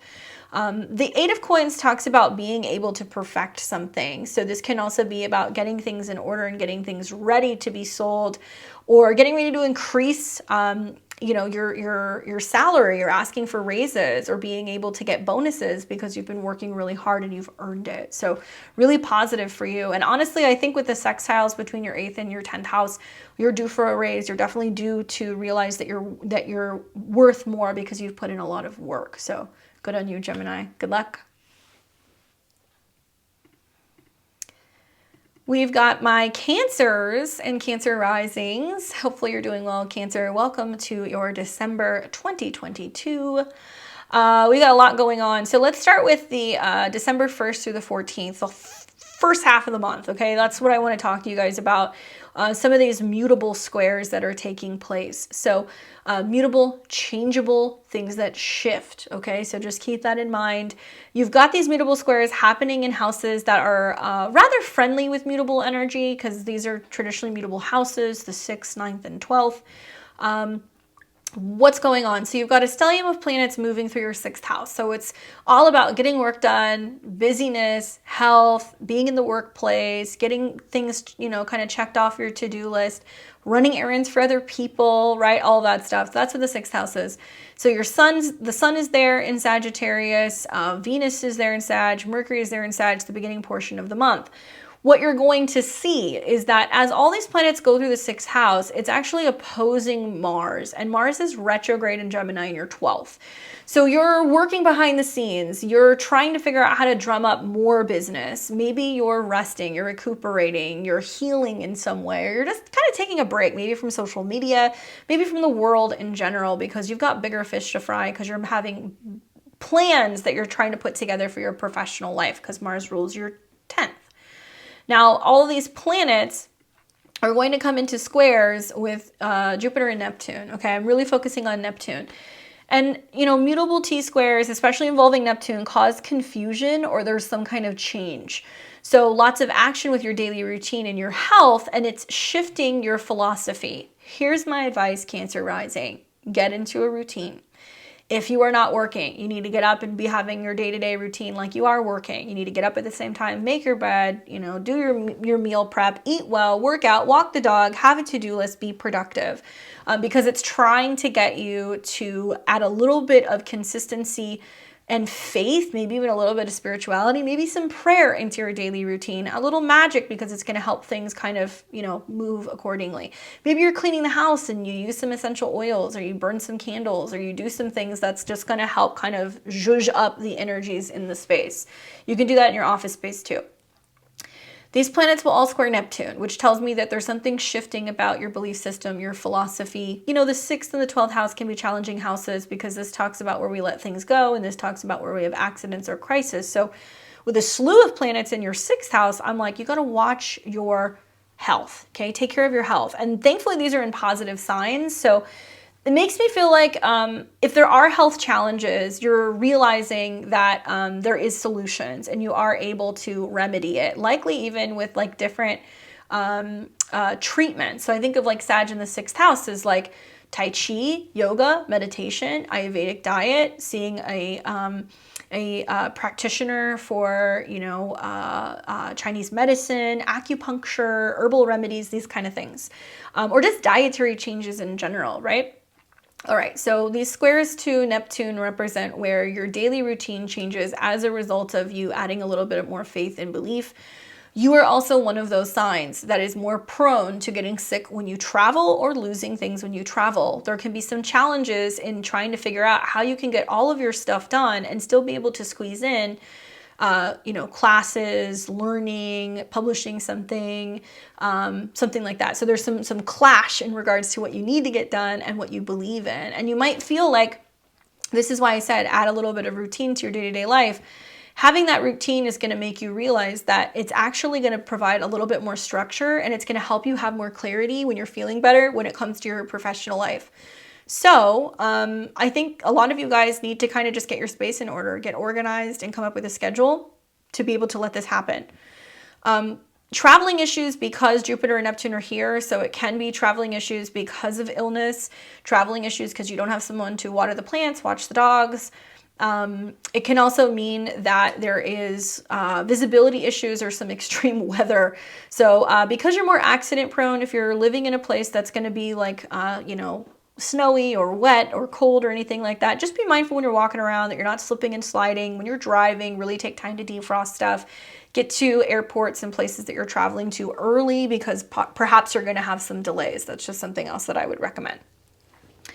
It'll all wrap up with the sun in the later degrees of Sagittarius coming into a square with Jupiter, and you're going to realize that focusing on your health and wellness and building your self-esteem is such a core piece of being able to kind of be more bright and optimistic and hopeful for some of the changes and some of the things that are going on in your life in general, but can be very busy. You can feel very busy getting your own stuff done or having to run errands for other people and having to support other people. Okay, so then we get to the 15th through the 17th, where we have fateful conversations. And I say this because we are going to see that Mercury is going to move into Capricorn, and it's in your 7th house. So it's in the sign that deals with partnerships and relationships. Perhaps, maybe, there is finally kind of like airing things out and talking to people about things that you have been keeping to yourself and not talking about, or things that have been difficult for you to overcome. This will all start coming into trines, first with the North Node in Taurus in your 11th house, and then with Uranus in Taurus in your 11th house. And I feel like it's a time to either air out some issues in relationships, and you might get some advice from a friend, or it can be a period of time where if you are needing to reconnect with somebody, like a friend, a business partner, a romantic partner, there's opportunity for you to do that and have some conversations that are really deep and really shine a light on what you've been thinking about, what you've been feeling, where you've been, especially if you've been kind of like absent in certain relationships in general. Now, the trines between Mercury and Uranus also make me feel like it's a conversation that's like, are we friends? Are we something more? What are we doing? Now, friends may try to set you up with someone. That's the other way that I could look at this. But if you're in a situationship, you don't know if you're friends or you're something more, the Mercury retrograde is going to, I think, help you kind of work some of this stuff out. Now, the 20th and the 21st, we're going to see a major expansion in the area of Aries, and that's because Jupiter is going to move into your 10th house. So for the next several months, we're going to see an expansion of your career. Going into 2023, the North Node and eclipses will start taking place in your 10th house, and this is a once in a 19-year period where you're like really focusing on growth in terms of your career. If you're in the public sphere where you have like a lot more exposure and you're looking to kind of like be seen, there will be more visibility. That is going to happen. I think the fact that Jupiter rules your 6th house and your 9th house, if you are in the business of teaching, publishing, health, wellness, metaphysical things, fitness, travel, all of this stuff, like you're going to see that there's so many opportunities. Jupiter coming into your 10th house will square your ascendant. It's also going to square the sun that's going to be in the 7th house. if you're a Cancer, sun, moon, or rising, that's within like the first 3 or 4 degrees, you're going to be like, whoa, new things are starting, new relationships, possibly new clients, new work. And it's going to feel kind of intense, but in a good way. It's going to be big. Now, Jupiter being the focal point of the square between your ascendant and also your descendant, where the sun is basically saying it's time to get organized, be optimistic, keep a schedule, be on time. So it can be like chance opportunities for you to suddenly launch a business, start a business, collaborate with another person, bring on a big client, and then suddenly you're like, wow, the future looks really bright when it comes to my career. Okay, so it's good. It's a good thing. It's just going to feel a little overwhelming, but it'll be fine. And then when we get to the 22nd through the 31st, we're going to see Venus in Capricorn. It's going to come into a trine with Taurus, Uranus and Taurus. And so Venus will be in your 7th house. Pretty sweet, actually. Sweet encounters, interactions with other people. Venus rules the past. It also rules family, and Venus rules friends. So there is this theme of like reconnecting with people or rekindling or calling somebody back up and telling them, you know, that you miss them or how you feel about them. Friends, family, ex-partners, maybe. I don't know. Mercury retrograde in your 12th. I mean, your 7th, excuse me. In your 7th. I think that this is kind of saying that there can be new relationship opportunities, great for socializing, meeting new people, connecting with friends, things like that. Both Mercury and Venus in Capricorn are going to start coming into sextiles with Neptune. And I really like that because I feel like it's talking about where relationships have changed and transformed, but it's like opening the door for more significant, more positive relationships in the future. So this can be like bringing on a new advisor, a new mentor, a new teacher. This can be new gurus, you know, how your belief system has been shaped as a result of some of these changes and transformations in your relationships, that kind of stuff. 7th house is partnership. 9th house can be ceremonies. So some of you guys are also like reevaluating and talking about, are we getting married? Are we traveling? Where are we going? What's the bigger picture of our lives together? And it can be sweet, and it can also be very romantic, and yeah, just like lots of visions about the future when it comes to relationships. Around the 29th, Mercury will go retrograde in Capricorn. So it's going retrograde in your 7th house. Mercury rules the unseen world in your chart and communication. So if there's something that's been left unsaid, it's going to get wrapped up. It's going to get figured out. It's going to get finished. If there is secret conversations going on between family members, especially like siblings, or maybe you hear something from a neighbor about what a partner is doing, or some of you guys are going to go through a phone, or you're going to get a phone call or an email or a text message from someone you didn't see coming. Like, please don't go through people's phones. Like, you shouldn't be doing that anyway. But I could see with like Venus and Pluto very close and Mercury there, there can be like a uncovering of some kind of information or a conversation where somebody lets you in on something and you're like, what? And you didn't see it coming. It can be very, very intense. Venus on the 29th will come into conjunction with Mercury retrograde. And I definitely think it's about either information about a past relationship, getting your things back from someone, or talking to somebody in the family about what's happened in the past and being able to hash something out. And then finally, on the 31st, Venus in Capricorn will conjunct Pluto. So this is where I think it can be like a bittersweet moment where it's like, okay, you know what? We've talked about this. I don't love you anymore, or this doesn't feel good anymore. But it can also be a leveling up in certain relationships and basically being like, you know what? If you love me, if you care about me, this is what we're going to do, or this is the change that we're making in our relationship, or this is the change that we're making in our home. Some family members may not necessarily get along with some romantic partners. So if you're bringing somebody home for the holidays that you know that the family doesn't like, especially women, watch for that. There can be some issues there. Women can have a lot to say about your relationships or your friendships, and there's an opportunity to be able to heal where there's been problems in some of these relationships as well. So use the Mercury retrograde as an opportunity to kind of be like, this is what I've been thinking about since we took time apart, you know, let's kind of hash it out, or this is why you didn't hear back from me, or hey, can we reconnect? Retrogrades are not something to be feared. I'm going to keep telling you guys this. This is the time to reevaluate, rework something. I like the trines that it's making to your 11th house. I feel like it's about aligning your goals with people and being able to align with the right partnerships and the right friendships that are going to be able to really open up your future. Okay. The card that I got for you is the Queen of Presents. So this is the Queen of Pentacles.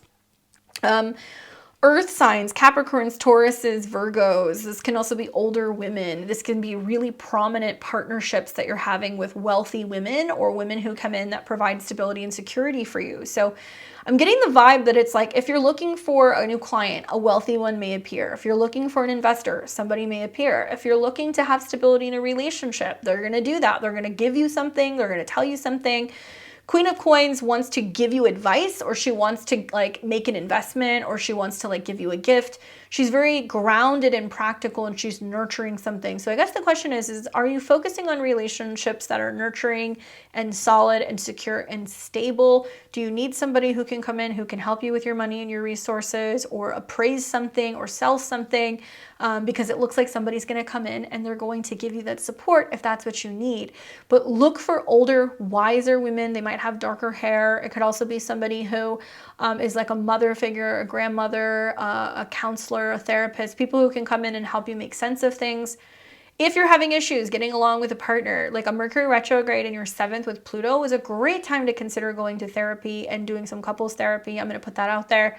Or having a middle man and a mediator kind of work with you and another person. So there might be somebody who comes in that's like the middle person to help you make amends with somebody if there's been some challenges. It can be a friend or a family member, okay? Good luck, Cancer. Good luck. For Leo and Leo rising, hopefully you're doing well, Leo. Welcome to December of 2022. All right, so we're going to first start off talking about December 1st through the 14th and all of the mutable squares that are taking place. So mutable is changeable. You've got a stellium of planets like the Sun, Venus, and Mercury moving through your 5th house, the beginning of the month. You're going to love this energy, honestly, because you are a fire sign. So this is a sister sign. It's all funneling positive energy into your sun, moon, or rising. And if you're a Leo rising, it's in your 5th house, which is about love, romance, taking chances, having fun, going on vacation, falling in love, creative stuff, going on dates, things like that, partying, having a good time, right? But this is the love that that you give yourself. This is also about creativity and how you express yourself. So having all of these planets in your 5th is going to have you feeling like having fun and having a good time. Now, these planets are going to come into opposition with Mars and Gemini. So there is a retrograde Mars in your 11th house. You're reevaluating your goals, reevaluating your friendships, making changes possibly even with travel. So there can be travel plans that can change, especially if you're planning on going and visiting someone or visiting a friend or going somewhere with a friend. Some of these people might be like, now I'm not available, or my plans changed in some way. So just keep an eye out for that. There can be lots of changes going on there. Going back and forth, watch out for squabbles with friends. Obviously, that can happen with Mars retrograde in your 11th. But for the most part, I actually think that Mars going retrograde in your 11th is like you going, I'm not getting the same love that I used to get from some people, or, feeling like you're not getting enough from others. So how you're kind of going, you know what, I'm going to have fun on my own. I don't really always need other people. I can go and do things by myself. All of these planets are going to come into a T-square. So Jupiter and Neptune is the focal point here in your 8th house. So the one thing I would say is watch for overdoing it, over drinking, over partying, over traveling, overspending. There can be a sense of really overdoing it with drugs, sex, and rock and roll this month. I hate to say that. I know some of you guys are going to be like, but I'm too old for that. Then it's not taking unnecessary risks, especially because the 5th house can be about gambling, or it can be about investments. So for the most part, Jupiter in the 8th house is still sweet. You'd still bringing in more resources, but I would say like don't get greedy if you end up having something come through and you have like a big payout for something, or you end up doing well on a stock or something. Like if you're throwing that money back into the market, you might find that you're taking some unnecessary risks. we will first see Mercury square Neptune. So that's where I'm really feeling like be very careful what you're doing with spending. There can also be a sense if you have children or romantic partners that are just asking for some very pricey things, or they're asking for money and you're like, wait, what do you need the money for? Like, where is that? What is that going towards? Venus will square Neptune, and that can be challenges revolving around like, do I love this? Do I love them? Do they love me? Do I feel secure? And then the sun will come into a square with Neptune. And that's important because it's going to be like, oh, it's not really what I thought it was. Or like, maybe it's not love. Maybe it's just like a physical connection. So just be mindful of that the first, 2 weeks out of the month. For the most part, though, all this energy trining your ascendant, I really like, because it's important that you are doing things for the sake of having fun. So as long as you can do stuff in moderation and you're not overdoing it, you can have a good time and allow yourself to really kind of express yourself, get deeper into hobbies, and also just, maybe plan a trip. That's something else that you could do here. Now, around the 15th through the 17th, we're going to see that there's opportunities for fateful conversations, agreements, physical changes. We're going to see some earth trines. By this point in time, we're going to have Mercury move into Capricorn in your 6th house. Now, Mercury is super comfortable in the 6th house. I'm going to tell you this right now. It likes it there. So in Capricorn, it makes me feel like you're getting your schedule under control. You're planning next year. You're talking to people in the workspace. Maybe you're organizing your home. Maybe you're cleaning up your diet. That's something else that you could be doing with Mercury in the 6th house. There will be a retrograde here, but I think it's mostly like looking at how much money or time you're spending on things. Because Mercury rules traditionally your 2nd house of income, also food, and the 11th house of friends. So I think that scheduling issues with travel or work can cost you. So there can be a sense of being like, I bought tickets and my friend canceled, so now I can't get a refund, and I took time off of work, so I took a hit there. So be mindful that these things are all kind of interconnected. It's also like where you're making changes in your goals when it comes to your health and your wellness and your fitness in general. Now, this planet, Mercury, is going to trine the North Node. So getting your desk in order, getting your schedule in order, all of these things is going to help you be more productive. Maybe you're having a job change. Maybe you're going back to work. Maybe there's just a shift going on at the office in general. And then you're also going to have Mercury come into a trine with Uranus, which is the ruler of the 7th house. So I think that this is more like you getting wind that things are changing at work, and that there might be a new schedule, or maybe there's going to be a new office opening up. Maybe there's staff layoffs. Maybe there's new people that they're bringing in. Maybe there's some kind of training to kind of help you get on top of things. Show up to work on time. Trust me on this, especially because when Mercury comes into a trine with Uranus, it's all going to be about how you're appearing in the workplace. So if you are partying, having a good time, traveling, all of these things, if you're working remotely, you still need to make sure that you're showing up on time and that you're being your most mature and responsible self. I will just leave it at that, because there's going to be, Jupiter in Aries is going to have you going, I'm getting on a plane, I'm going somewhere, I'm doing something, and it can kind of really disrupt your 6th house in general, okay? Which leads me to the 20th through the 21st, where there's an expansion where Aries is in your chart, and that's because Jupiter is moving into the 9th house. So this is cool. Jupiter is really comfortable in the 9th house. It's associated with Sag, which traditionally rules the 9th house. So I think Jupiter coming into a trine with your ascendant, and also Jupiter still kind of feeding off of what has been all of this yummy energy in your 5th house is great. Jupiter in the 9th, traveling by yourself, going to airports, going to foreign lands, publishing your first book, teaching a class, getting a certification. Jupiter rules the 5th house of fun and games and lovers and travel, I think, but more so like holidays. And Jupiter rules the 8th house of spending. So I think that this is kind of kicking off between now and the spring. You're traveling more, you're spending more, maybe you're investing more time in like learning something. Maybe you're going back to school, maybe you're just learning a new hobby, and a new teacher or a mentor or a guru shows up for you, which is really cool. But don't be afraid to travel and do things by yourself. Your philosophy in life is changing. You're going to love these fire trines, man. It's going to get things really moving for you in the month of December. And this is really going to also prompt a square between the sun, which will have moved into Capricorn, and it'll square Jupiter. That's important because the sun rules your chart. So it's like you being like, okay, work, schedule, like showing up on time, square Jupiter, but I want to have fun. In order for you to do all of these things, you have to learn how to schedule accordingly and where to make sacrifices, where to work a little bit harder, and where to go, I just don't have the time in my schedule for this. Like, I can't do it. That's the best advice that I can give you in regards to that. Jupiter will be there through the spring. And then from December 22nd through the 31st. So first we're going to have Venus that's in your 6th house start coming into a sextile with Neptune. I think this is about adding more awareness and like love and commitment to your routine so you can kind of combat bad habits.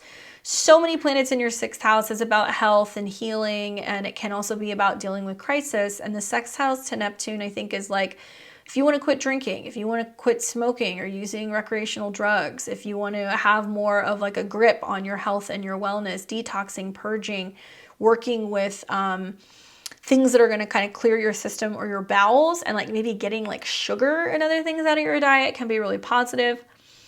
We're also going to see that Venus will trine Uranus. So there's opportunity through health and wellness or through structuring your schedule better that you're going to have positive changes and new opportunities in relationships at work or with clients.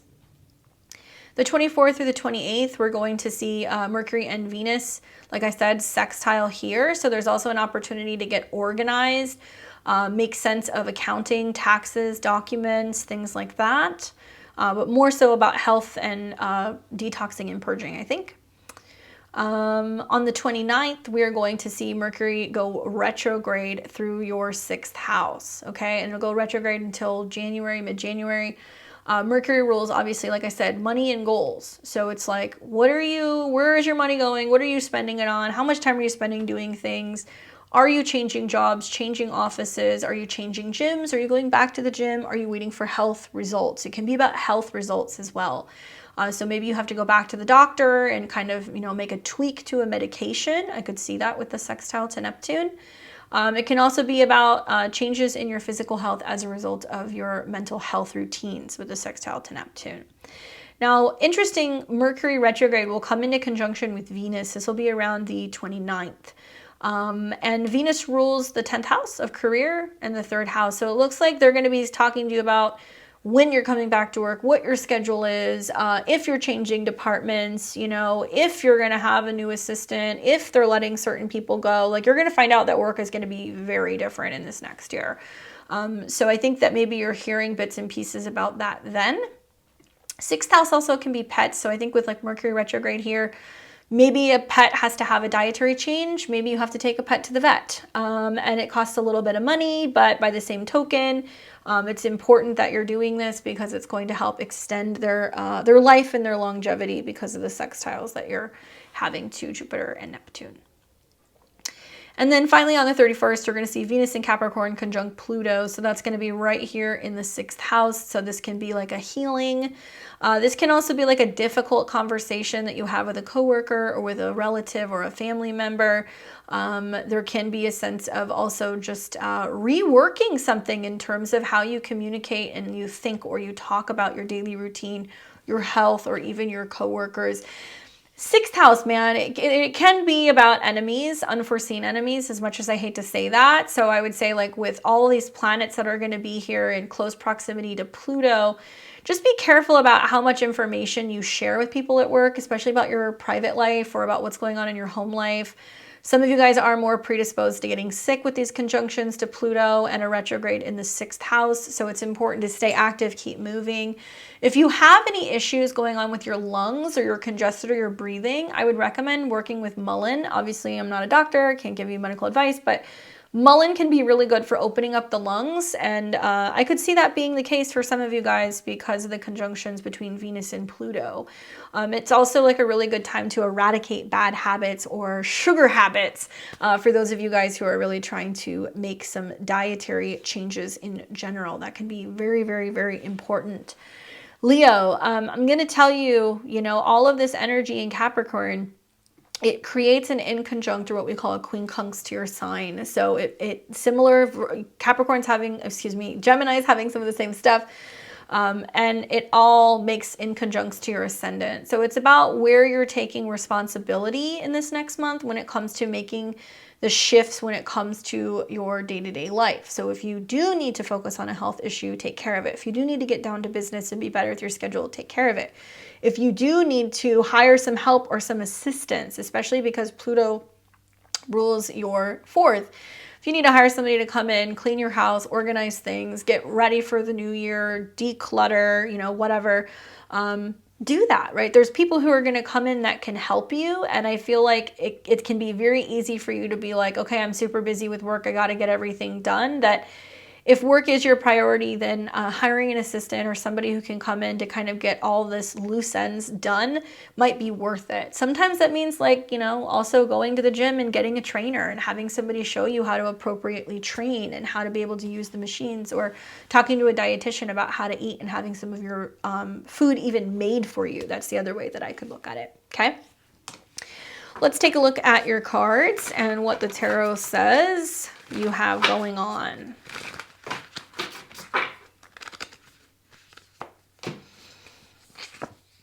The card that I get is the Queen of Potions. That's actually the Queen of Cups. This is my Nightmare Before Christmas deck. Queen of Cups is emotions, feelings. It can also be a water sign. So like a Cancer, a Scorpio, a Pisces. One of these people coming into your life really kind of helping you with your emotions. The Queens talk about mastering something. So there's a need to kind of master something that's sensitive. Now, it can be that you're just more aware of your emotions. I could see that with Venus being conjunct Pluto. You're realizing that there's a need to kind of emotionally release something, heal something, that ailments and things like that are as a result of emotions that you haven't dealt with. But she's sensitive, emotional, dreamy. And I love the sextiles that are happening to Jupiter and Neptune. I feel like this is about realizing that mind, body, spirit are all connected, that, all work and no play, and no rest or no acknowledgement of where you've had some emotional challenges can lead to illness. So being really kind of connected to that, you might find that you're needing to stay hydrated more this month because Queens can deal with what you're drinking or like what you're eating. And finding that your diet has an effect on your emotional health. That's definitely something that can come up with all these planets that are conjunct for you in the sixth house. Look for water signs to help kind of pave the way, or just notice that you're a little bit more sentimental, emotional, soft, receptive, intuitive this month more than usual. Maybe you have a little bit of perception in terms of what some of these roadblocks are going to be, and you're kind of intuitively feeling like that's coming, and you're preparing yourself to kind of handle or heal some of these things. Okay?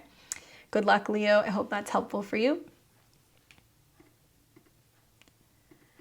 For Virgo and Virgo rising, welcome to December of 2022. Hopefully you're doing well.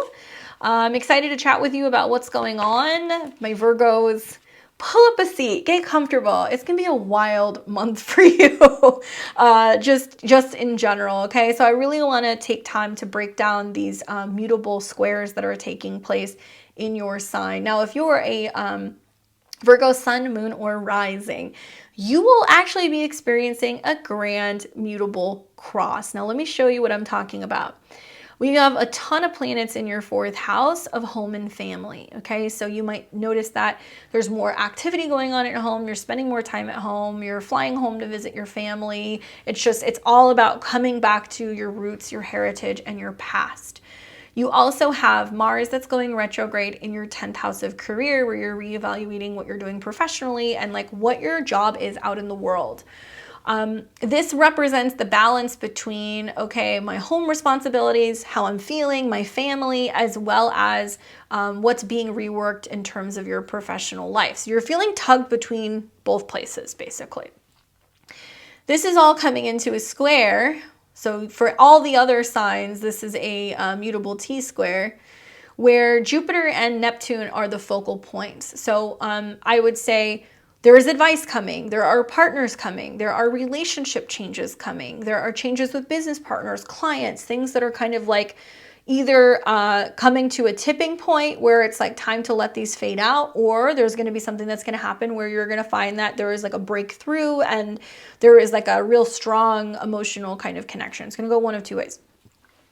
For everyone else, I would say this is the most important place to look. And it is important because it is a focal point, but because it involves your sign, we are actually going to be seeing that there is a grand mutable cross for Virgo, sun, moon, and risings. It's like the volume of life gets turned up really, really loud, basically. And you're going to see that there's changes that are going on, or actions in the home front or emotionally, which prompt shifts within relationships, which also challenge stuff that's going on at work, which also probably makes you kind of freak out because you're like, oh my God, I can't handle. I was born with stellium of planets in the 4th house. I have a planet in my 7th and my 10th house. And it's like whenever these transits hit, when stuff goes through my 4th house, or when I see a planet on an angle, it's like a pinball machine. And it goes ding, ding, ding, ding, and everything changes. The good news is, on the other side of this change, you're going to see, I think, more strength in your relationships. You're also going to see that you've reworked something about what's going on with your career in general. Okay, so that's the positive side. So I'm going to tell you the most action is actually going to be taking place at home and with your family and where you're living. So for some of you guys, it's like, okay, am I moving? Am I going back home? Do I take my partner with me? Do I, take time off of work? Have I lost my job? So now I'm moving back home, or I'm relocating. Am I questioning when I'm going to meet a partner? Do I feel like there is somebody in my life, but they're not consistent? That's kind of what I'm seeing with some of these mutable squares.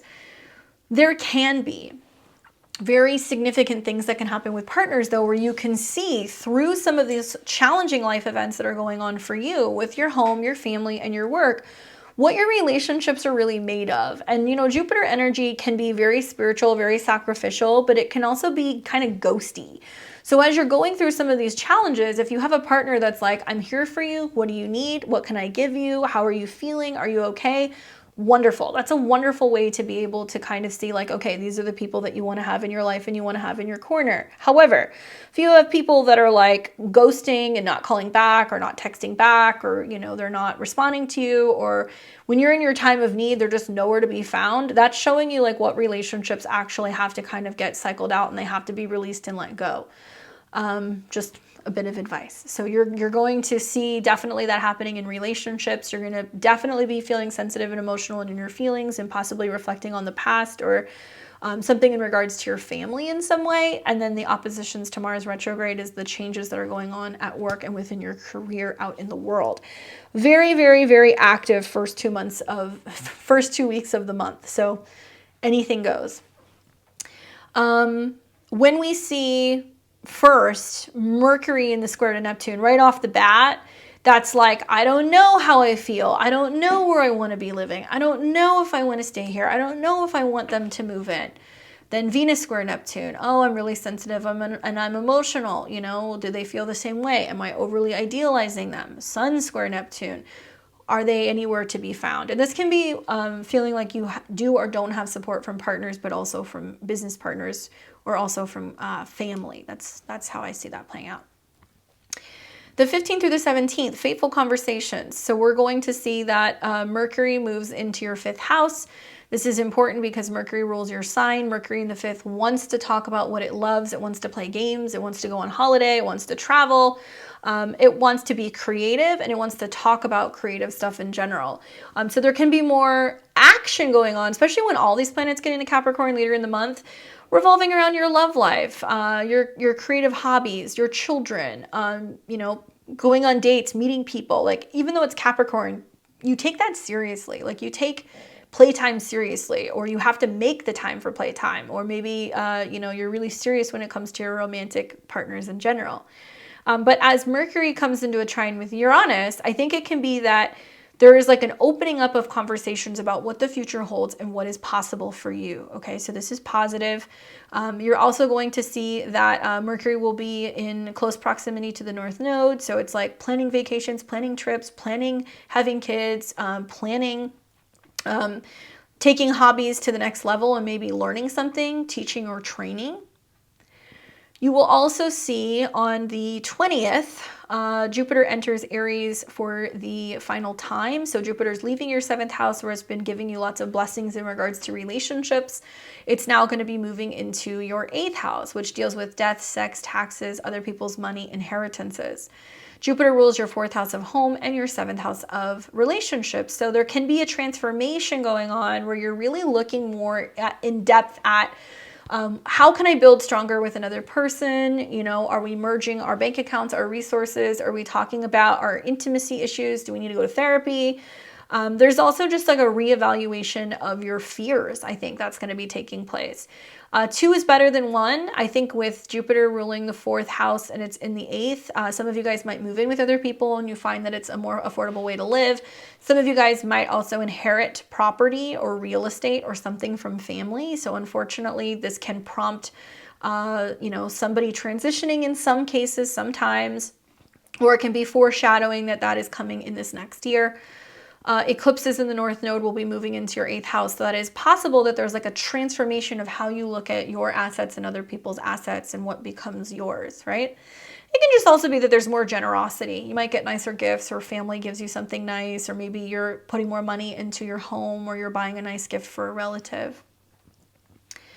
We will see this be prompted also by Sun going into Capricorn. So the Sun moves into Capricorn, highlighting your 5th house of creativity. It's a sister sign for you, so it's allowing you to have a little bit more fun, more romance, and it's squaring Jupiter. You might feel like a little bit more indulgent, and there might be a sense of you being like, I really, really want this expensive gift. There's this thing that I really want. Overly idealizing partners can be a thing though, because the Sun moving into the 5th house is highlighting your 12th house Lord, square Jupiter, where maybe just over the top feelings about another person.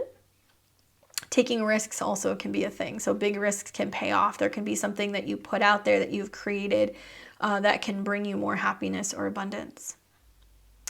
The 22nd of the month through the 31st. So we've got Venus in Capricorn, that will be in your 5th house.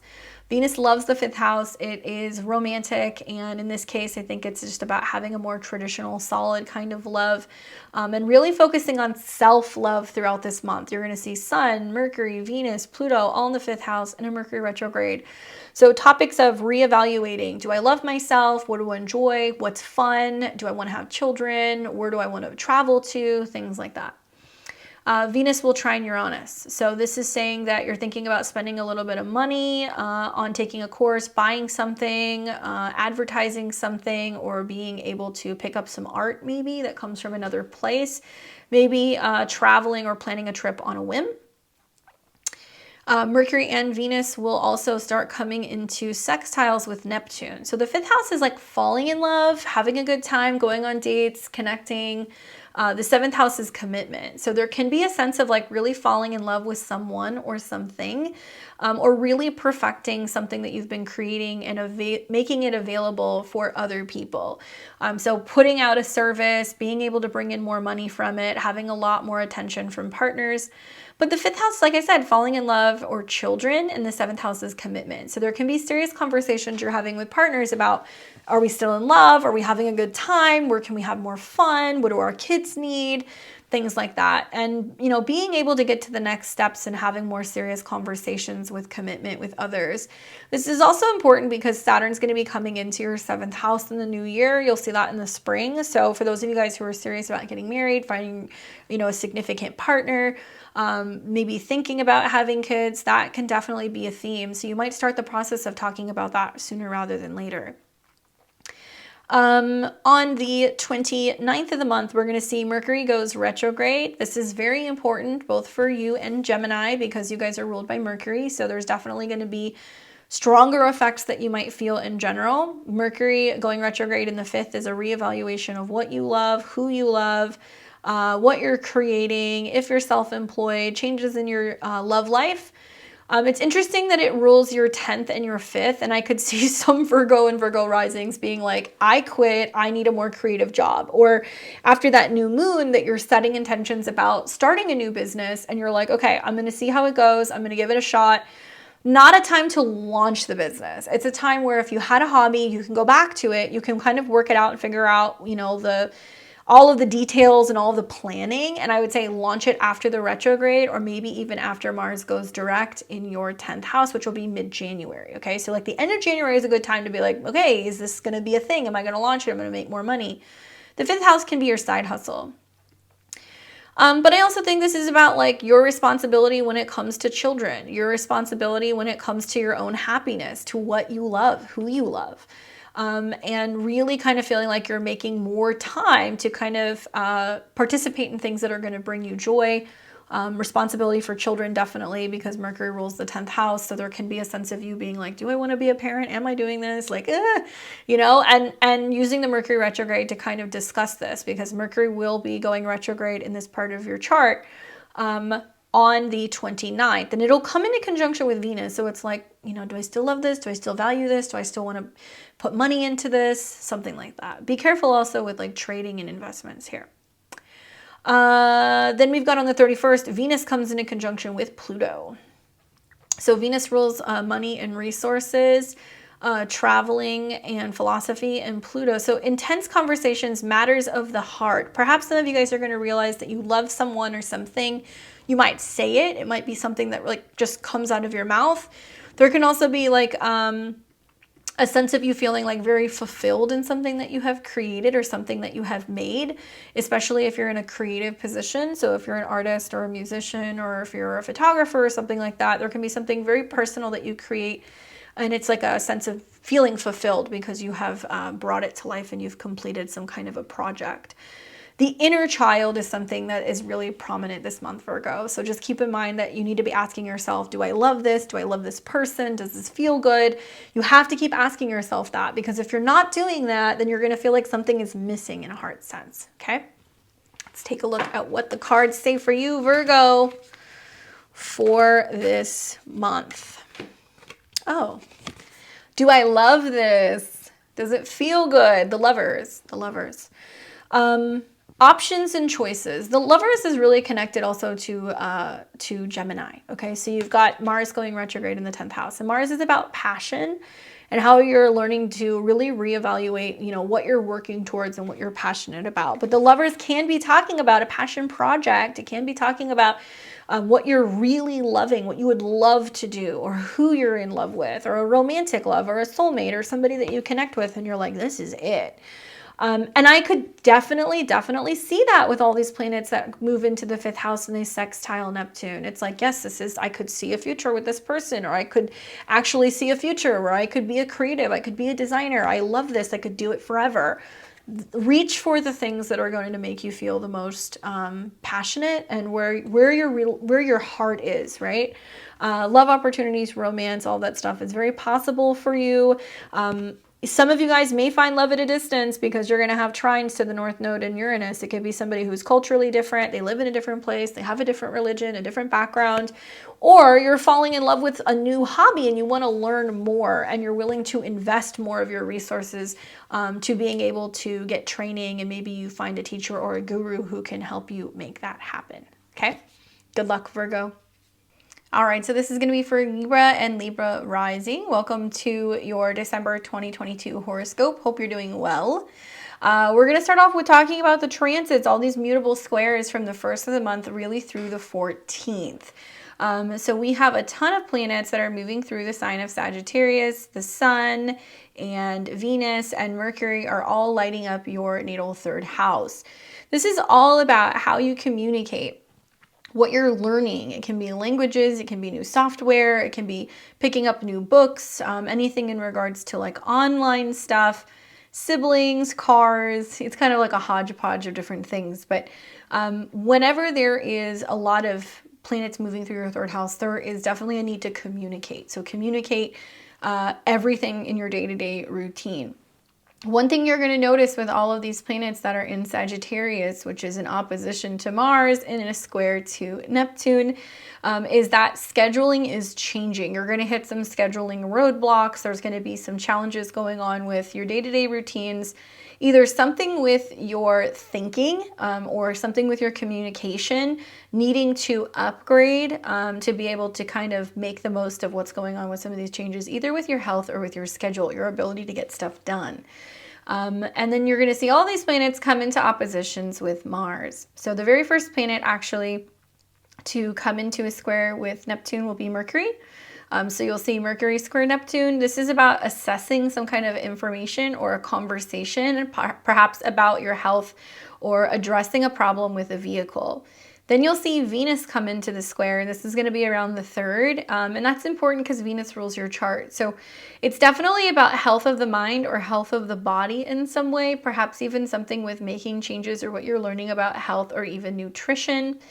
There can be information that comes in like emails, phone calls, text messages that's about scheduling or rescheduling. So pay attention for that as well. The 3rd house is also about like your siblings. So it can be how you're communicating and talking or remedying issues with people in the family. It'll wrap up with the sun coming into a square with Neptune. And that's also about kind of figuring out like what your goals are when it comes to your health and your wellness and your daily routine. Jupiter is briefly kind of hanging out in your 6th house before it goes into Aries. So it's a great time to gain insight in terms of your habits, your patterns, what you're eating, what you're drinking, how you're working. And with all of these oppositions to Mars, it tells me that you're backtracking and learning something new. So some of you guys are going back to school. Some of you guys are rescheduling travel. Some of you guys are realizing there's a need to kind of reevaluate the bigger picture when it comes to your relationships because Mars rules relationships. But when I say mutable T-squares, that means we have planets in Sag, which is kind of busying up your daily routine, having you on the go, needing to learn, communicate, and talk in opposition to Mars and square Neptune. So to me, it seems like there's a need to talk to other people about the fact that there's changes going on either in your schedule, in your work, or perhaps even with your health. And you might have to talk to health professionals. You might have to talk to people at work about the fact that you need to reschedule things or that you need to make tweaks to your schedule. The focal point of this T-square is Jupiter and Neptune, okay? So Jupiter is about your communication skills and Neptune is about your daily routine. Some Libras and Libra risings may be finding out that there's something that needs to change within their home or their living situation, which is also in turn going to affect their schedule. So some of you guys are realizing, oh my goodness, we need to move, or we're selling a house, or we're cleaning a house, or we're organizing something. So you need to make the time for it. That's kind of like a theme that I see in general. And with Jupiter and Neptune in the 6th house, you have to be really mindful of bad habits right before Jupiter leaves the 6th house. So if you're eating too much, sleeping too much, drinking too much, anything like that, that stuff's going to come up. You're going to see that and you're going to become aware of it and where it's actually impacting your energy levels and your daily routine and the ability to have clarity. Now, the 3rd, 6th, and 9th house traditionally are connected with mutable signs anyway. So you might be dealing with this energy a little bit better. And it might just kind of suggest that there's a need to kind of communicate the fact that, you know, you're changing your mind about something that you believed in or something that you wanted to do or something that you were somewhere you wanted to go. And you're changing your mind, needing to communicate that with other people and kind of feeling like the timing is off, like it's not the right time for something. So perhaps maybe sharing that with other people and communicating is the way to kind of really get through it in general. Watch out for traveling. I mean, definitely traveling and transportation stuff. There can be issues, delays with flights and stuff with the Mars retrograde. But I think with the oppositions, it's also issues with cars or issues with moving and just feeling like scheduling wise, things are kind of all over the place. So if you are planning on moving, if you are planning on traveling, double and triple check all of your dates. And also when it comes to getting assistance with moving, like if you know that you need to get a moving truck, if you know that you're bringing somebody in to organize or clean your space, you want to schedule these things ahead of time because you may find that you have these things coming up and you need assistance and you may wait too long and then you don't have the help that you need from these squares, okay? This can also be making changes in scheduling when it comes to teaching or actually taking classes and where there's some scheduling conflict. So you might feel like you're getting ready to take a course, but it doesn't mesh with your, your scheduling for your work. You may be really planning on traveling and going somewhere, but you have some health-related stuff that comes up. Or maybe you're anticipating actually, publishing or writing something, and then there's like a delay and a need to kind of perfect something before you launch it and put it out there. The 15th through the 17th, we're going to have fateful conversations and agreements, some physical changes. By this point in time, Mercury has moved into Capricorn, so Mercury is hanging out in your 8th house. The second half of the month, there's going to be a lot more energy in your, your 4th house. So you're going to have Mercury moving into your 4th house. Mercury rules the hidden realm, subconscious, anything that deals with behind the scenes stuff where there is stuff going on at night or within the bedroom or within your subconscious, your intuition. And Mercury also rules the 9th house, which is about travel and education and philosophy. So it's an interesting kind of mix seeing Mercury go into the 4th house. It will also retrograde, but Mercury wants to organize, or it wants to kind of make sense of things. So I have a feeling like Mercury going into your 12th house is a great time to reorganize the cabinets, clean out closets, start talking about, what you need to get in order for the home. It can also be that there's just more busyness going on at home, people coming to visit, you going and visiting other people, and needing to kind of get the house ready, or getting the house maybe even on the market, because Mercury rules the 9th. Now, there can be more back and forth communication and talking with family as well. That's definitely possible. And Mercury, when it's in Capricorn, can be about work. So there's more work to be done. Maybe you're assessing, we have to repaint the walls. We have to fix something with the foundation. We have to, clean something out in the garage. But as Mercury comes into Capricorn, it's going to trine the North Node. So there's going to be some kind of information that was not seen, or an assessment perhaps about the foundation of your home, or some kind of secret that comes out within the family, possibly. Then we're going to have Mercury trine Uranus. And so you might find that it's like, okay, there's, good news and not so good news, and it's not the end of the world. We can fix it, but it's going to cost something because you have Uranus in the 8th. It can also be that you get wind about some kind of change coming within the family in general, finding out that a sibling or somebody else is getting ready to move or relocate, or somebody just, calls you up out of the blue and says like, hey, I need some support, I need some help, because Uranus is in the 8th house of other people's money. Now, the 20th and the 21st, we are going to see lots of energy in the Aries area of your chart. This is because Jupiter is moving into your 7th house. And similar to the other cardinal signs, the volume is going to turn up a little bit. So you've had Jupiter in and out of your house, your 7th house, for this last year, where it's been expanding anything in regards to relationships and partnerships. Also what you have to offer in terms of your marketplace. Single Libras and Libra risings, it can be a great omen of really significant relationships, marriages, engagements that are coming in, maybe business partnerships. And Jupiter rules your 3rd. So especially if you have like a podcast, a YouTube channel, if you have a website that you sell products, there's an expansion there. So I feel like with all these planets early in the month that are in your 3rd house, and then Jupiter going into your 7th, you're just focusing on more of your public presence and like being able to be heard more, or figuring out who you can collaborate with to be able to give you more expansion when it comes to, just being heard and being seen. This is also going to feel a little bit larger than life because Jupiter is in your 7th house by the 3rd week of the month, and the Sun moves into your 4th. So there's a lot of action with home and family and what's going on in your private life that's starting to put the pressure on Jupiter in your 7th. This is where you start to really learn that there is a need to kind of talk to partners and like ask for help or assistance, or to be a team player. Libra risings in general have a tendency to kind of like want that, everybody gets along, everybody's good. But Jupiter in your 7th can sometimes bring some really fierce conversations with other people.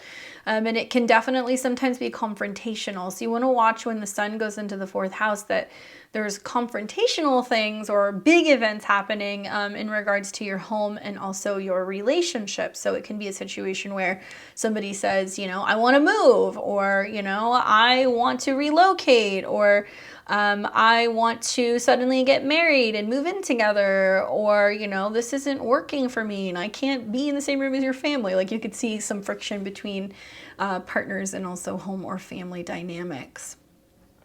From the 21st, we see that this will be when the Sun, this is when the Sun is in the 4th house. And so it's starting the process of all of this focus on your home and your family zone. This will also be the winter solstice. and from the 22nd through the 31st. So first we're going to have Venus, which is your chart ruler, in your 4th house. So it's great for like redecorating the home, spending time with family, looking for property or real estate, bringing in money from home or family businesses. Venus will trine Uranus and Taurus. It'll also be in a trine with the North Node briefly. And that makes me feel like there is a way to bring in money and resources from the home. So suddenly you could find that, hey, I have this old sofa I want to get rid of. I want to sell it. You make some money off of it. Or you just wake up and decide that you want to paint the whole, kitchen bright red. There can be some sense of really suddenly, quickly changing and transforming something about the home or the family, especially the way that it looks or some kind of value system within the home. Venus trine Uranus does make me feel like it can be really positive transits for Libra rising. That change is good, that change is liberating, and it can also be an indication that there's some really positive work stuff that's happening at home, especially if you have a family business or if you work with a partner, that's suddenly leading to more resources with Venus trine Uranus. You might find that you're bringing in more money, actually. Now, this can also be like family heirlooms and inheritances or just gifts that you get from family that you weren't really expecting that can kind of pay off. Around the 24th through the 28th, both Mercury and Venus are going to be in your 4th house. So you're talking about what you love, you're redecorating, you're reorganizing, and it's sextiling Neptune. So this definitely, to me, feels like getting on track or getting into a schedule or a routine. This screams like spring cleaning coming early, decluttering, clearing stuff out, finally making sense of issues within the home or emotionally that have not been taken care of for some time. The 6th house is like health, pets, where we get assistance. It's our daily routine. So when I see sextiles between the 4th and the 6th, it's like where we realize that emotions and things relating to family or stuff that we've been keeping private can actually have an effect on our health or our routine. But I would use this energy to kind of organize, clean up a space, clean up a house. It's not just because it's like coming into the new year. I feel like this is very spring cleaning energy, even though it's not spring. So you might decide that you're doing this right at the end of December, going into the new year, so you feel like your home is a little bit better organized. Keep in mind, Mercury will be going retrograde in this house, okay? So that Mercury retrograde is going to happen sometime around the same day. So the 29th, Mercury will go retrograde through your 4th house. And it's interesting because a retrograde in the 4th house is switching homes, going back to a home, visiting family, reconnecting with somebody, within the family. Mercury rules your 12th and your 9th. So, man, you've got trines to Uranus that are playing out. There's lots of conversation about your money versus other people's money. And whether this is like finding out that you're getting an inheritance and then you have to go back home and you have to deal with it, or there is some sense of you getting wind that your partner has made a chunk of change and then they want to do something different with the living situation. Regardless, the Mercury retrograde can be a little bit more challenging for Libra risings who are trying to move. They might have to fix something, paint something, correct something within the home before they do. So if you are leasing an apartment or a place, you might have to fix that stuff before you can get your deposit back with the trines to the 8th house. And it can be a time where there's just delays with property or real estate. So there's an opportunity to fix something, but not the best time to be signing leases, buying houses, things like that, because there can be delays and kind of setbacks. Stuff that's unforeseen. And I don't think it's just about organizing the kitchen. It might also be clearing out the bedroom or something in regards to an attic space because Mercury rules the 12th. We will see on the 29th that Mercury going retrograde very close to Pluto will come into conjunction with Venus. And so it's almost like something that was lost is recovered. Maybe you lost like something important or a piece of jewelry, or maybe you have not been on good communication or speaking terms with a relative, and then they come back suddenly and you have the opportunity to make amends. That might happen. It's also a time where you're feeling more connected to the spirit realm, and you may feel like you have a dream or some connection to a relative that has passed on that has like a message for you. Venus will then come into conjunction with Pluto, and this is on New Year's Eve, the 31st. Pretty big for both you and Taurus because Venus rules your chart. So Venus rules the first house, which is the self and the body, and the 8th house of other people. So there is a sense of you taking action to change and transform, something about the home, something about the home's value, something about your emotions, your feelings. And it does pay off, and it does bring some kind of benefit to your resources. I think with the South Node going through your second house, it's about, you know, releasing and letting go and decluttering things. So that might be a focus that you have this month, cleaning house and feeling like you've got less stuff in it, maybe selling some stuff to make some money, and embracing changes and transformations through the process. If you do have to pick up and move very quickly, you might get rid of some stuff, but you might find that it's liberating, you know? All right, so let's see what the cards say for you, Libra. The card that I get is the Queen of Potions. I think I already pulled this one. I did. This is interesting, how you're feeling. Emotions, feeling more sentimental. It can be about you going back and forth with a water sign, so a Cancer or a Pisces or a Scorpio. I'm curious just to see all these placements come into your 4th in conjunct Pluto, because it can be about finally healing something emotionally or sensitive, especially something that might have to do with the mother or the mother's lineage.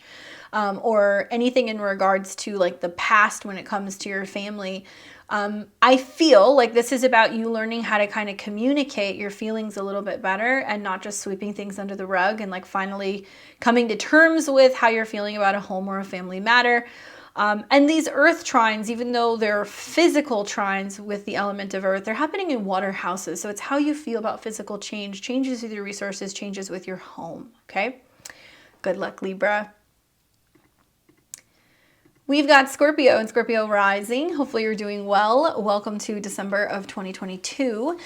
This is going to be your horoscope. We're going to kind of kick off with the 1st through the 14th. So the first whole half of the month, lots of mutable T-squares. Okay, so T-squares represent like a focal point where there is a buildup of energy that is about to emerge, and that focal point is Jupiter and Neptune in your 5th house of children and romance and taking chances and creativity and feeling loved. Mutable squares in general do represent change of belief, change of communication, change of ideas, change of the weather. And you have a ton of planets that are coming into Sagittarius the first half of the month. So the Sun, Venus, Mercury, all in your 2nd house is like the money that you have, wanting to talk about what your spending power is, what you can buy, what you have in your bank account. It can be a really strong period of being able to gain money and resources. So a strong period for finances for Scorpio risings. Now it's all going to oppose Mars, which is obviously retrograde. You know that. It's really strong because it rules your chart. So Mars going retrograde is reworking, rethinking, changing the way that you look at joint resources, intimacy. You know, there is a profound transformation of the mind that's going on here, and you're thinking of new ways to either drum up money or business, perhaps. This can also be a period of healing because Mars rules your 6th. So as planets go into your 2nd house, this cannot just be about how you spend money and what you have, but it can also be about your values and what you're eating. So as that opposes Mars, you're realizing that in order to bring in more resources, you need to change something about your values. Your priorities are shifting in some way or another. This can be a time where you can get frustrated because you're like, okay, I have, you know, money that I need, or I have money that I want to spend, but somebody's kind of flippy floppy on a purchase or an exchange or an agreement because Mars is going retrograde in the 8th. So you might find that it's harder to nail other people down and kind of make a deal.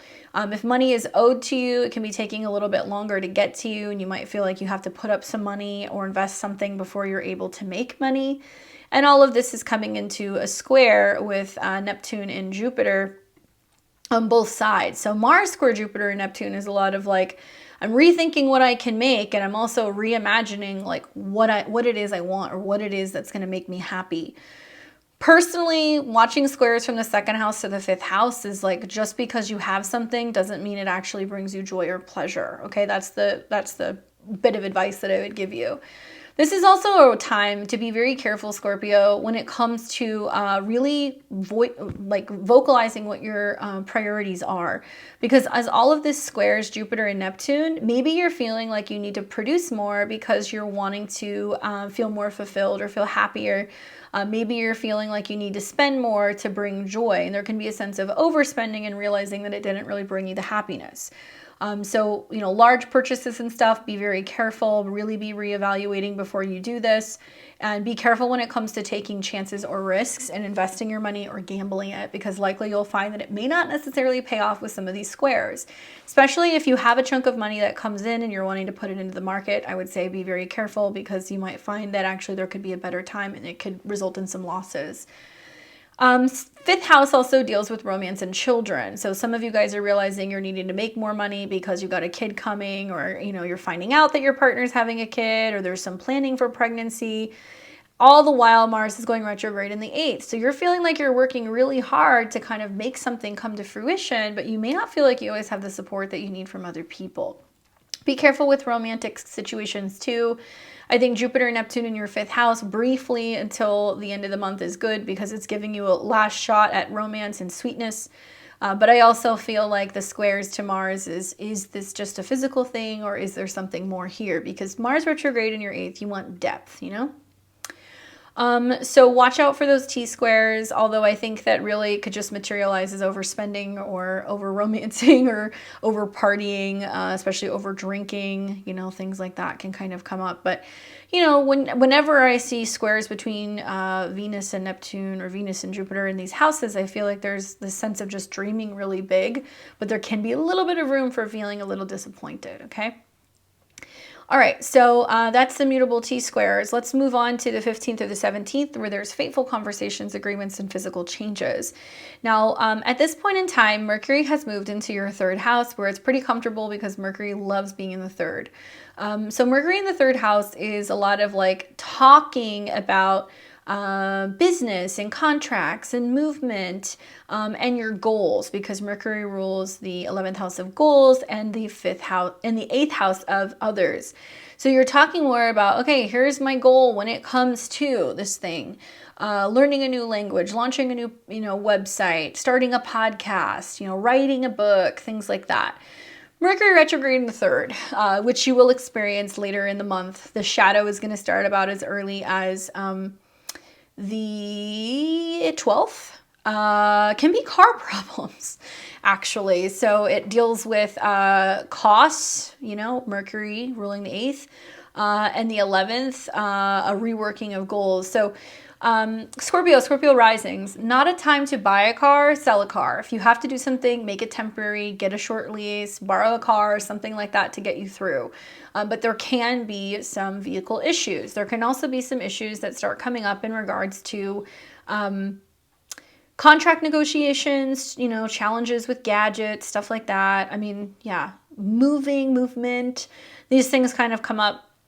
But basically the 15th to the 17th, you're going to see Mercury that's in your 5th house, and it's in a trine to the North Node, and it's in a trine to Uranus, which means you're needing to have conversations either with a partner, a spouse, a business partner, a roommate, somebody about perhaps your living situation or movement, or you're having to sign documents or paperwork of some kind.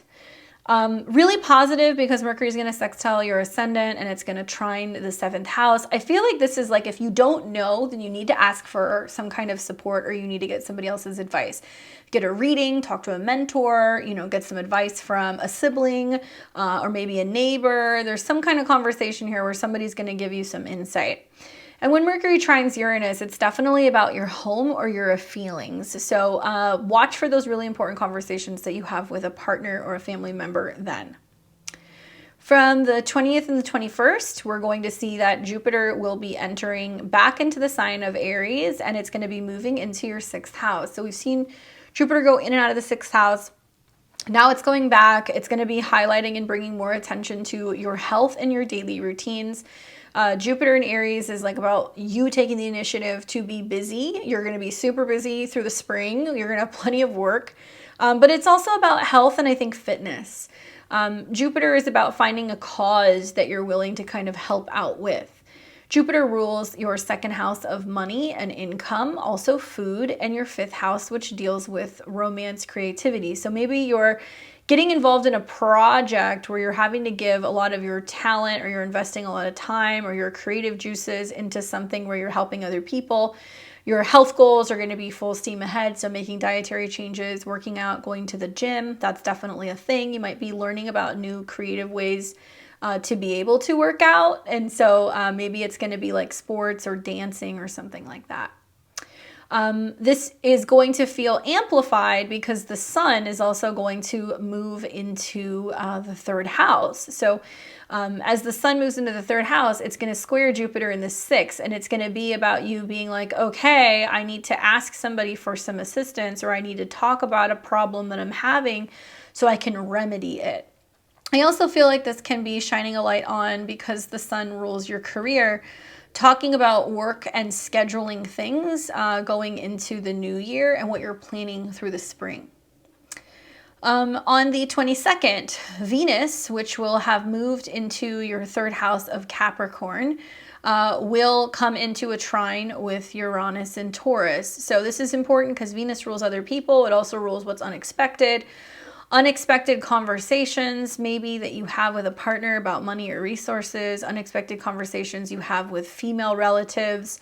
It might be that, you know, there is some interest that somebody has in something you've written, in a podcast, in a script. Maybe somebody steps in and asks you, you know, if you can sit down and have a conversation about collaborating and working together. Maybe you're issued a contract. With Venus trine the North Node, it's really important in terms of like being able to kind of work together in this thing. And then Venus trine Uranus, it's also about how you're feeling, because Uranus rules feelings, about changes in the everyday environment. So if you're somebody who has to move, you're having to talk to your partner about it. If you're having somebody move out of your house, you're having to talk to somebody about it. If you need a roommate for trying to find somebody to lease your place, sell your place, it's like all about your relations with other people.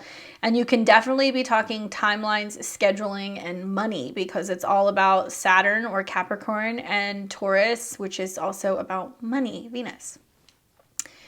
The 24th or the 28th. So both Mercury and Venus are going to be moving side by side through your third house. Okay, so it's more pleasant conversations, ideas, goals. It's sextiling Neptune in your fifth. So you're talking about what creative visions and ideas you have. If you've been thinking about writing something, creating a blog, creating a podcast, it's like you're sharing that with another person and painting this picture of what it could be, what it could look like, what it could sound like.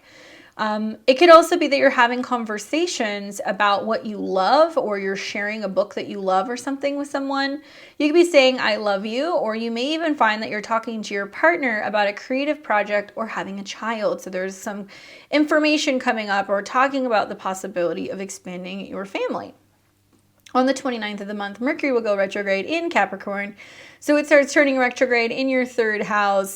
So my Scorpios, buying cars, signing leases, getting gadgets, things like that. Be very careful. Like if you can try to get as much of this stuff done prior to the 12th, it would be ideal.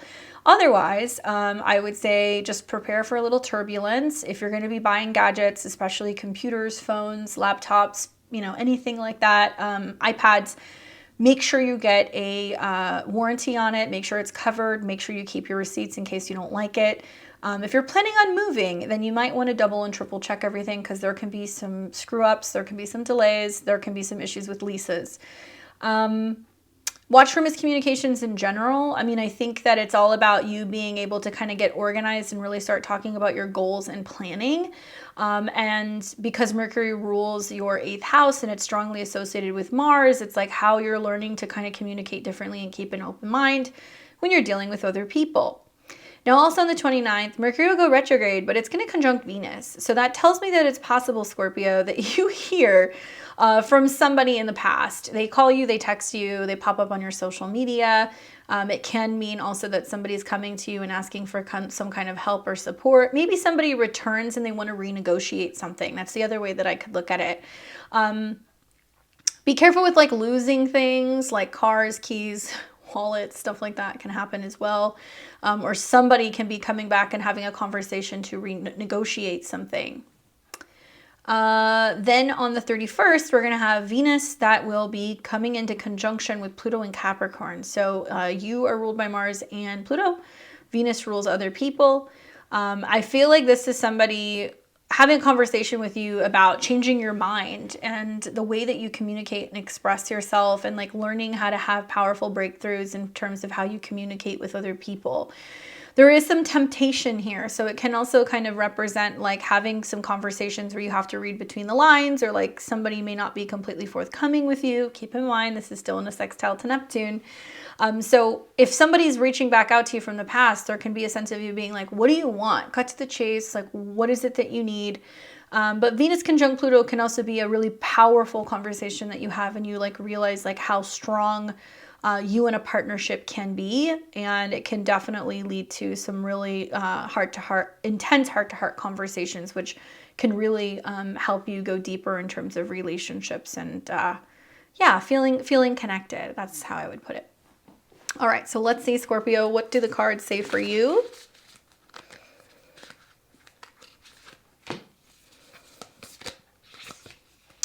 The card that I get is the Magician. Ooh.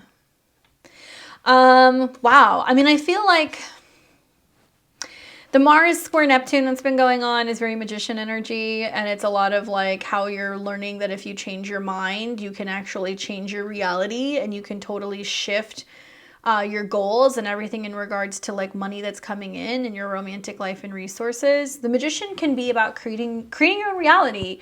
He has all the elements on his desk to be able to kind of make magic happen. And so I think what's really cool with this month is you see in the beginning of the month, lots of fire, some water, some air, plenty of earth. Like there's a nice mix of elements in the skies, which is really allowing you to kind of blend all of these houses together and realize what it is that's most important to you. The Magician is also about kind of keeping some space for mysticism, magic, manifestation. It's as above, so below. So if you want something to physically manifest, you have to focus on it. You have to pray for it. You have to connect to it. You have to align with it and tell yourself that it's coming, or tell yourself that it's there before it's physically manifested. So you're in really strong manifestational mode this month. And I think that it is possible, especially with all these planets in your third house, trying the North Node in Uranus.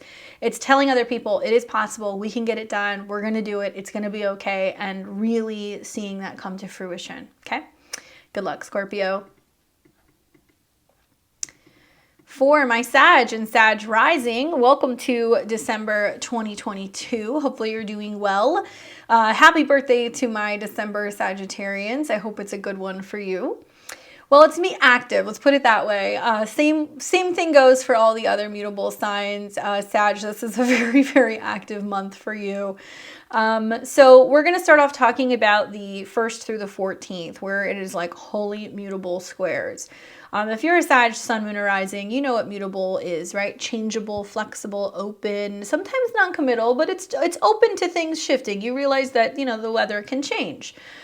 So you've got just a ton of planets the first part of the month moving through your first house. And the first house is all about you, how you look, your body, your energy, your vitality, and it's a very me first energy. So as long as these planets are in Sagittarius, it's how do I look? How do I feel? What do I want? Where am I going? And just really kind of bringing more attention and just being seen, and maybe feeling like you have a little bit more energy. Great for making changes when it comes to your physical appearance, or just getting active and like really focusing on what you want out of life. Where things get tricky is that this is all going to come into opposition with Mars retrograde in your 7th. So you're really pushing for what you want and what you need. Mars going retrograde in the 7th means that like other people are slowing down, or they are getting lost, or they're stepping away, or there's taking space from some people. Oppositions can represent opposition. So like literally not seeing eye to eye with another person.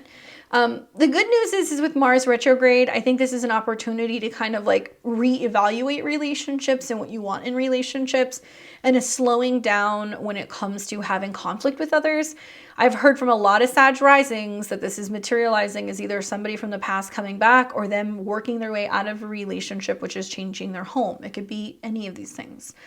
But I think Mars in opposition to Sun, Venus, Mercury is really just kind of painting a picture for me that's like, you can be quite feisty and intense this month, especially the first 2 weeks, and other people may have to take a step back and not go toe to toe with you. As Mars is in opposition to all of this, Mars rules romance, sex, having fun, dating. It's also in a square with Jupiter and Neptune. So this is the mutable T-square. And the focal point is Jupiter and Neptune. So we've got a square here, which is like, here's all of my actions, but I'm confused about how I feel. For some Sagittarius, it's like, give me space, like leave me alone, let me be. And then the partner steps back and you're like, where did you go? I don't want to be alone. So there can be a sense of you getting kind of like weird because you have taken space from somebody else. But because Jupiter and Neptune is the focal point and Jupiter is still going to be in Pisces, it is having you wrap up a period of like reflecting on the past, reminiscing where you've been, going back home, expanding your home, anything in regards to your family. And actually Jupiter in the fourth is quite sweet. It's a little uncomfortable with some of these squares. And I think maybe you're having to work harder to really expand the home or the emotional side of your life. And I feel like for some of you guys, it's searching for what could be your home or traveling back home. And feeling like you're having to do things on your own, especially if you're not always around a partner, right? If that makes sense. Very complex for Sag risings. I would say that you have to put yourself first in the midst of some of these squares. Even if that means taking space from family, being alone from a partner, you got to do what you got to do to kind of figure out where you're going, because your home life and your relationships are still in limbo right now. So the only thing you can control is you. Then we get to the 15th through the 17th, where fateful conversations, agreements, and physical changes happen. And I say that because then Mercury moves into your second house. So it's where we talk money, we talk business, we talk timing, strategy, and it's all going to start coming into a trine with the North Node and Uranus and Taurus. So there is a sense of like, organizing money, spending, finances, investing or, decorating something in the office space. There can be a sense of having to spend a little bit of money to clean up, bring on a new trainer, hire staff, something like that can be taking place. And Mercury here wants to organize things. It does deal with work. So it's about taking responsibility for stuff at work. Maybe you're having to work clear into the end of the year and managing a staff or, managing a schedule of some kind, and you're still planning for next year as well. It's important, talking about your health, talking about what you're eating, talking about what you're spending. All of these things are really going to be helpful as it funnels into the North Node and Uranus trine. On the 20th, we're going to see Jupiter finally move back into Aries fully. So it's been in and out of Aries quite a bit. Now it's staying in Aries through the spring of next year, which is good news for you. And honestly, when Jupiter's on the move, you got to know because it rules your sign. So Jupiter now is moving into your 5th house, and it's in a trine to your ascendant. So many Sag and Sag risings falling in love with something, traveling more, considering self-employment, being more creative, having more romance, being in touch with your inner child, just having fun. The 5th house is where we like to kind of party a little bit. So just a heads up, Jupiter going into the sign, there can be some overdoing some things. Great for romance, for dating, going on romantic kind of getaways with someone. I think you're really going to enjoy this energy. In this next year, we'll see the North Node go into Aries and we'll see eclipses start taking place there. So those of you guys who are looking for love, those of you guys who are wanting to get on stage, develop a new talent, or if you're wanting to have a baby, any of these things can be happening in the year ahead. Now, this is going to feel like larger than life energy, especially when the sun moves into Capricorn in your 2nd house.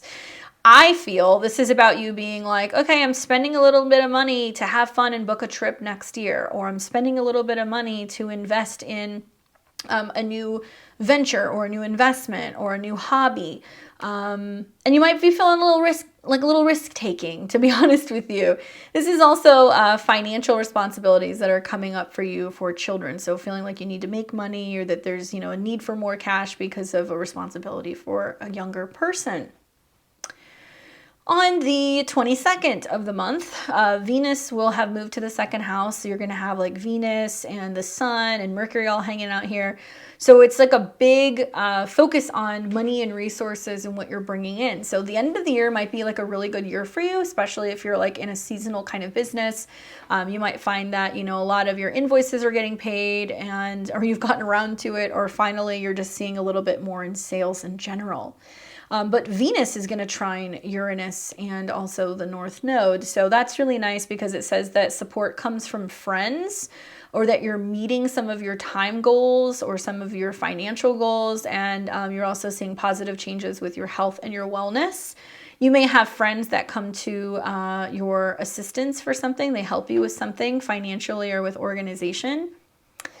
Then we're going to have both Mercury and Venus, that's in your second house. So talking about money, resources, sextiling Neptune. So I like this. This is getting serious about getting some kind of job done and bringing resources in so you can start building this dream life or this dream home. Or maybe you're making like a really nice purchase for your home, right? Maybe you're like, okay, we've brought enough money in, I'm going to buy that sculpture that I want. Or we're going to start breaking ground and we're going to put a swimming pool in the backyard. Or I got a bonus, you know, like let's buy a hot tub, or like let's buy a new house.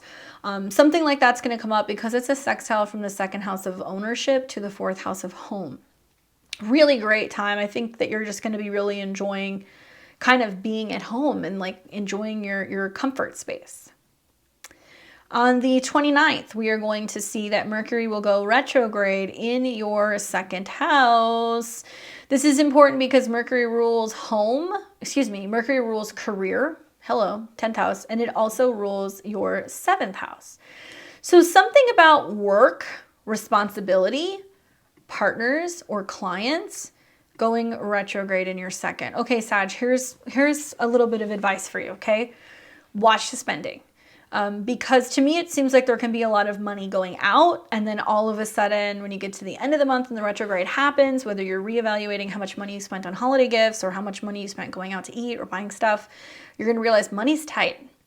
This can also mean that there is a shift or something going on that's changing directions when it comes to your work and also your clients or a business partnership. So you may need to be better with spending and budgeting because you might have some cancellations of clients. You might have some people that can't spend as much. You might have some people that can't pay you. This can also mean that there is something shifting in terms of the money that you physically have as a result of work. So you might experience that things slow down at work a little bit and you're like, ooh, is it going to be okay going into the new year? When Mercury goes retrograde in the second, like me personally, I use those periods to be like, I'm not working. Like that's usually what I do because I know that things are going to slow down anyway. So it gives me time to kind of recenter. If it's not in a financial sense, it can be that you're like returning something or taking something back, or that there can be like a renegotiation of your salary at work. Don't make any real big purchases. Save all of your receipts. You know, if you get like a really nice gift, but you don't like it, like there might be a need to kind of take something back. But Mercury also rules your 7th house. So it's like having conversations about what you value. If you own your own business, the end of the year is a good time to reevaluate your worth and realistically what your prices are. And most likely you're going to be charging more. Your prices are going to be going up in the new year. That's kind of the vibe that I'm getting. On the 29th, when Mercury goes retrograde, it's going to come into conjunction with Venus. And Venus is the ruler of your 6th house, which is about services. It can also mean that you're making a dietary change or that a pet is having some health-related issues that costs you some money. But a friend may be there to help you throughout this process if things get difficult or if you need some support. And then on the 31st, we're going to see that Venus will come into conjunction with Pluto. So Venus rules 6th house, daily routine, health, pets, coworkers, and Pluto is hidden spaces, health, or things that are unforeseen. So whether it's having to make cuts in your diet or changes in your habits and how it affects you psychologically, or finally letting something go that has been a long-standing kind of health issue or problem. It can mean, with Venus coming into conjunction to Pluto, that, yeah, a partner, a coworker or a pet can be having some health-related issues, and it can be rather serious. I would say go and look at what happened when Mercury went retrograde at the beginning of 2022. I would say this to all the signs, but really pay attention because you might see something similar. And I'm wondering if like this was you taking time off to restructure something professionally, so you were dealing with a little bit less money, or you were having to kind of better organize your finances in general. Okay, let's see what the cards have to say for you, Sag.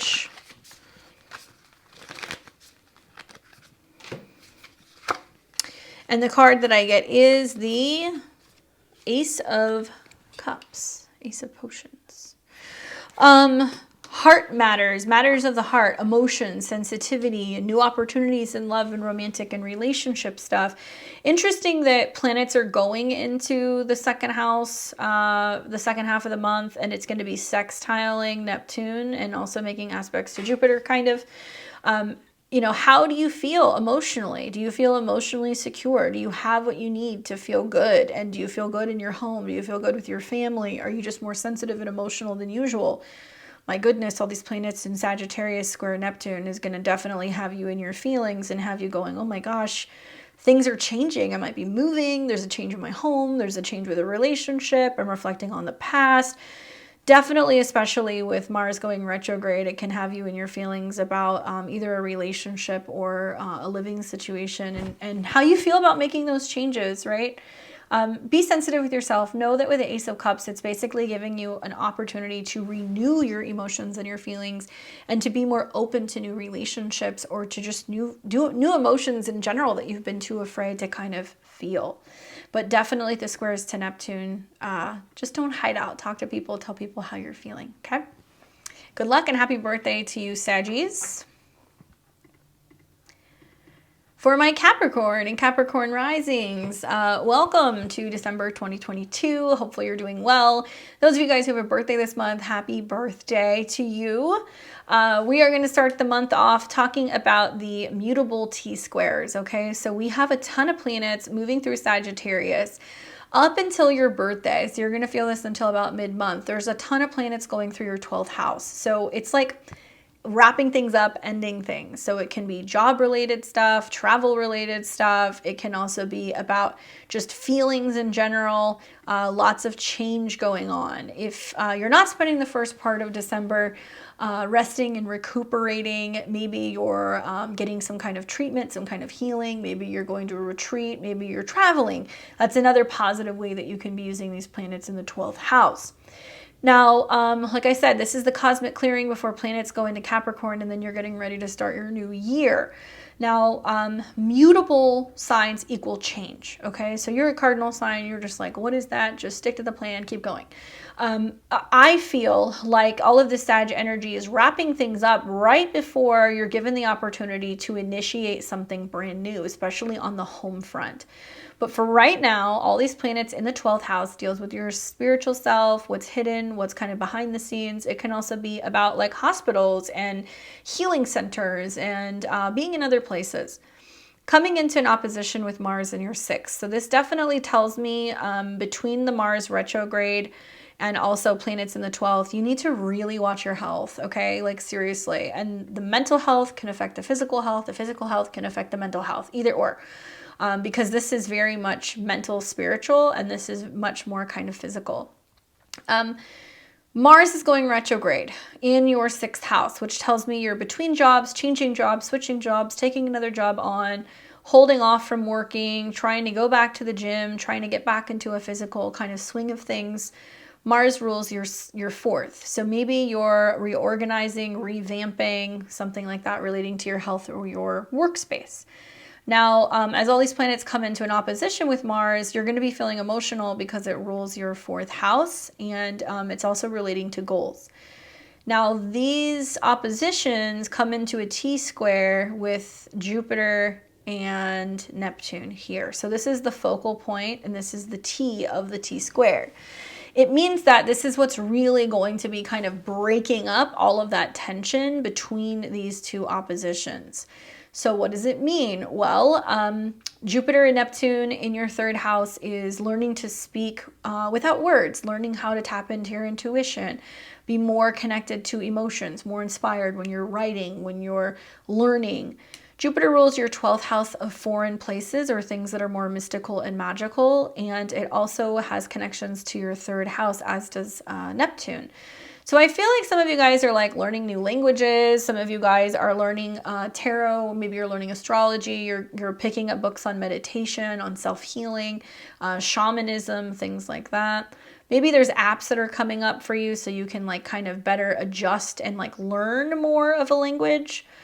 Intuitively, I feel like if you're having to travel, there can be some challenges getting documents in time, or documents go missing, or you can't find them, or there's issues with a vehicle. Maybe there's water damage to a phone, making it difficult for you to be able to receive an email, or something goes missing. So just be mindful of that Jupiter and Neptune, even though it's sextiles Pluto, it's really kind of trying to get you to listen more to your intuition and pay attention to what your hunches are telling you, so you can kind of avert any challenges or delays, either with your day-to-day life, your schedule, travel, or your health. Information can be very, very difficult when Mercury is in a square to Neptune, but Mercury will be hanging out in your 12th. So I feel like dreams, talking to a therapist, going and talking to even like a hypnotherapist, something like that can be really helpful for making sense of something that's going on emotionally that you just can't quite pinpoint, right? Or you can journal. That's something else that you can do with that 3rd house energy. All right, so changes of the mind, changes of your belief system, changes of your routine. Pay attention to also anything in regards to your breathing, feet, or anything in regards to like water and health. Stay hydrated, okay? Now, from the 15th to the 17th, there are fateful conversations, agreements, and physical changes. And this is because Mercury moves into Capricorn. So you got Mercury moving into Capricorn. It's going to start trining the North Node. Mercury is about your beliefs. It's also about travel and health. So this is like you being like, this is what I have time for, or this is what I believe in, or this is what I love. And you're sharing something with someone. Maybe you might just be a little bit more chatty than usual. We will also see Mercury come into a trine with Uranus, and that is definitely going to be about, initiating conversations about money and investments, or what you're interested in kind of like spending money on for fun. The 20th and the 21st, so we're going to see that Jupiter is finally going to re-enter into Aries, and it's going to stay here until the spring. Like I said to the other cardinal signs, the volume gets a little high because you're going to see that Jupiter is crossing an angle. So Jupiter is the ruler of the 12th house. Some of you guys are dealing with a family member, a mother, or a relative that's having some health problems or some challenges and they need some assistance. Some of you guys are having to communicate or talk more to siblings or neighbors. But Jupiter going into the 4th house can be really positive, and it's an omen of a bigger home, a more expansive home that's coming in this next year for you. It may not happen immediately. You might go looking for it, or you're just looking for a new apartment or a new place to call home. Some of you guys might be moving to a foreign country because Jupiter rules your natal 12th. But with Jupiter going into the 12th house, it's an expansion of your home or family of some kind. So it can generally be more positive, but the volume gets turned up because the sun comes into Capricorn in your sign, and that will be on the 21st. This is right around the winter solstice, and the sun is going to square Jupiter. So that's basically saying that you're like, okay, that's it. I'm looking for a change. I'm looking for a transformation. Here I go. So you might realize that the new year is going to mean that you're moving, or that you're moving in with someone, or that you need to go back home and be with a family member and spend time with them. Definitely going to be some big things to take on. You're going to have to really use all of the energy and the courage that you have to be able to swing this, and really look forward to like March and April of next year when the sun and Jupiter are coming into conjunctions. You might find that you're in a situation where you have a bigger, happier home. Maybe you buy your first home, something like that could happen, okay?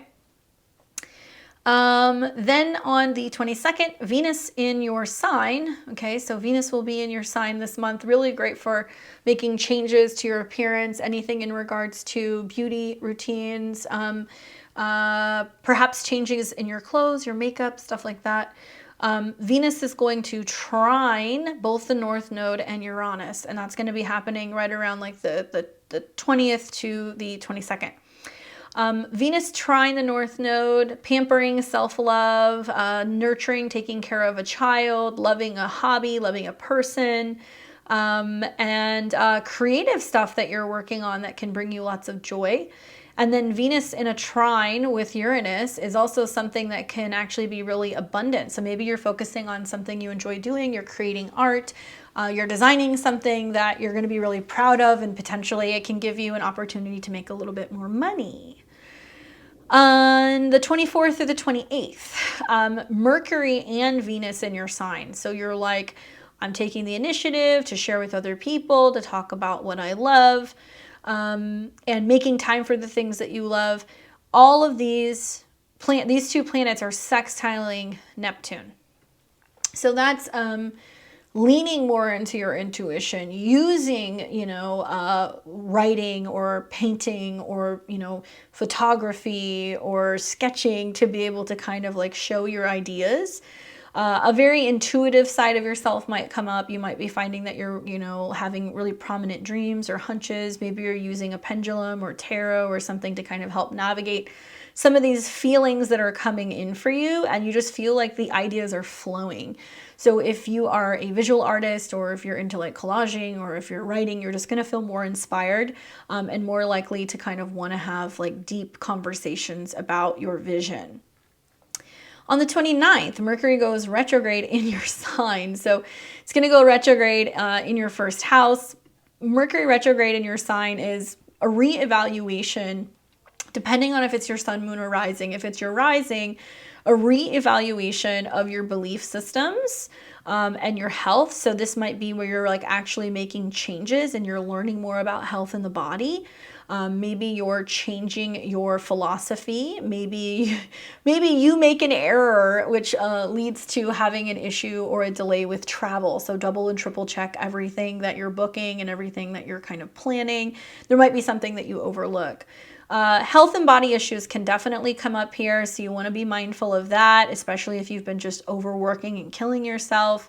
And miscommunications are very possible, very likely when it's in your sign. So you might be feeling like the things that you're saying aren't coming out right. People aren't hearing you appropriately. Things are being misconstrued. You overlook an email. You forget to call somebody back. That kind of stuff can happen with a Mercury retrograde. The same day on the 29th, when Mercury goes retrograde, it's going to come into conjunction with Venus in your sign.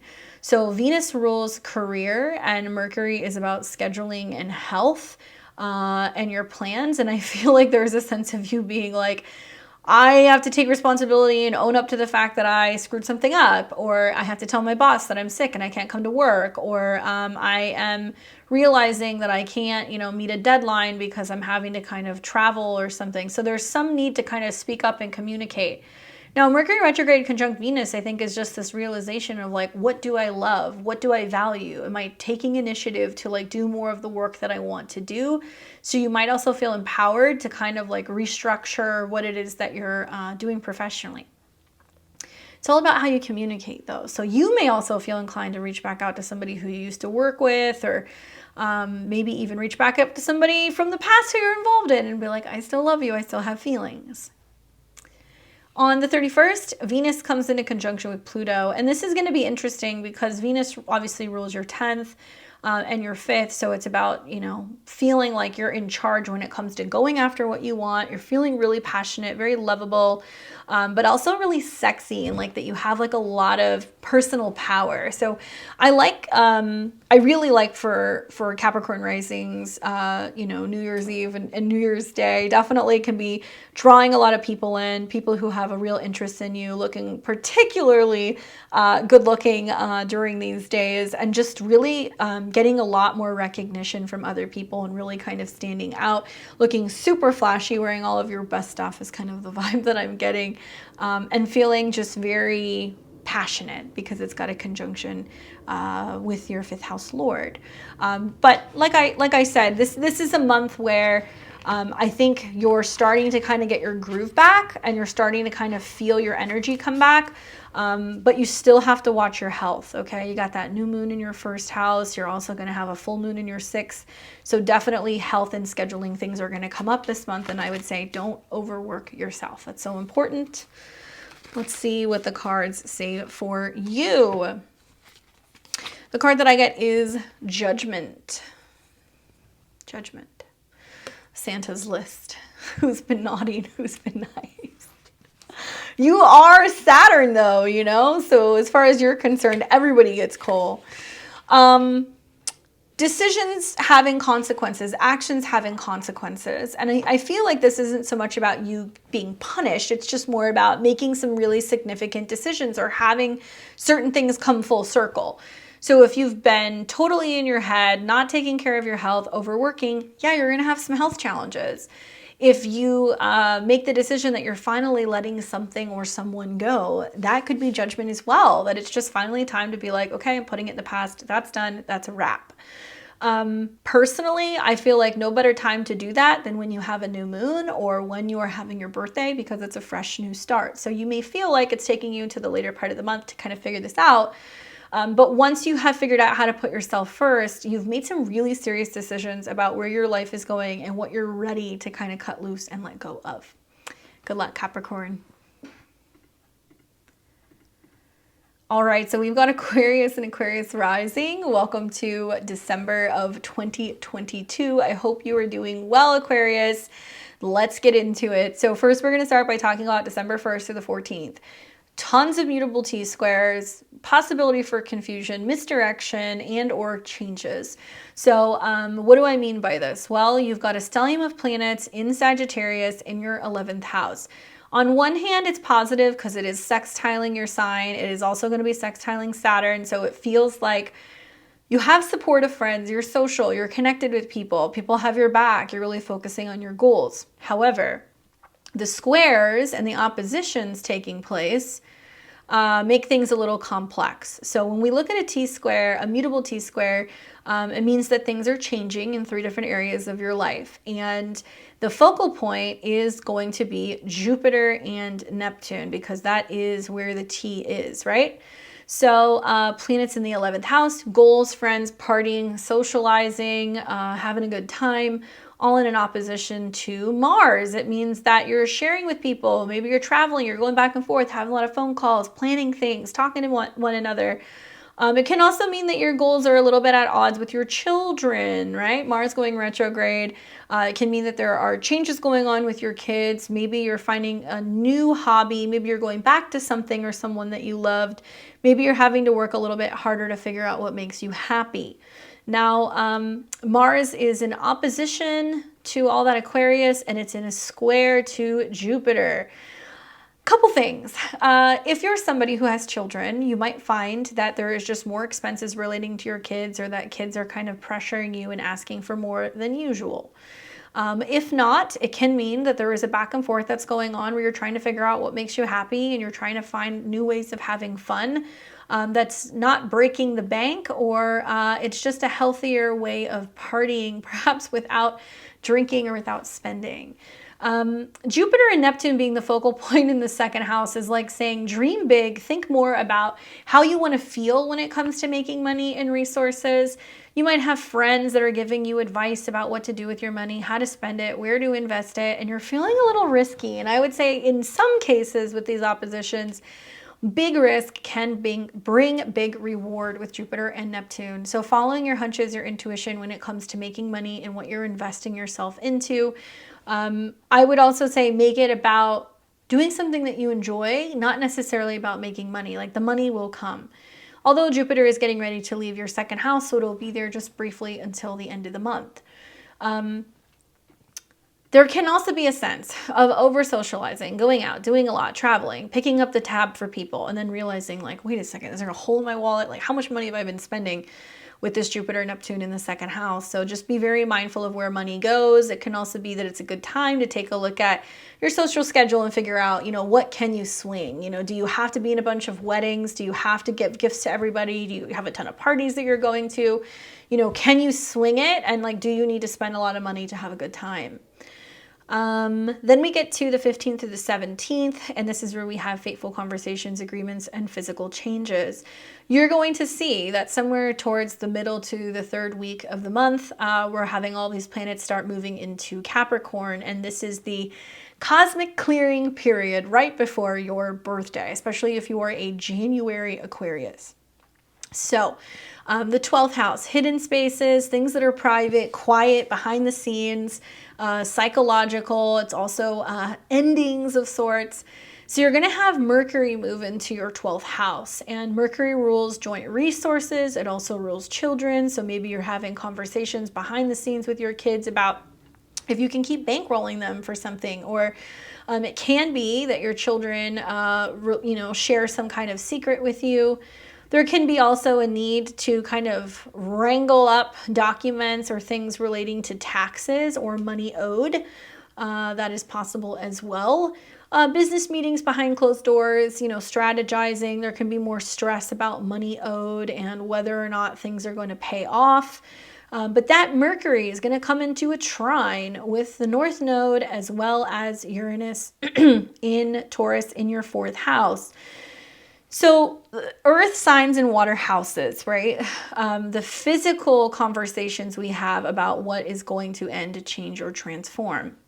So it's very possible that you're like, I'm not paying your bills anymore, or, I don't have the ability to be able to cover your expenses. There also can be a sense of you having a lot of anxiety about the changes that are going on at home or within the home front, and you're having a difficult time sleeping. Now, a couple days later, the 20th and the 21st, Jupiter is going to enter into the sign of Aries. So it's going to go finally back into Aries to stay through the spring. Jupiter rules your friends and your goals. It also rules your money. So as it goes into the 3rd house, I could see you spending more money on travel, gadgets, focusing more on writing, phones, talking to friends more than usual, traveling with friends more than usual, considering getting a new car, maybe moving.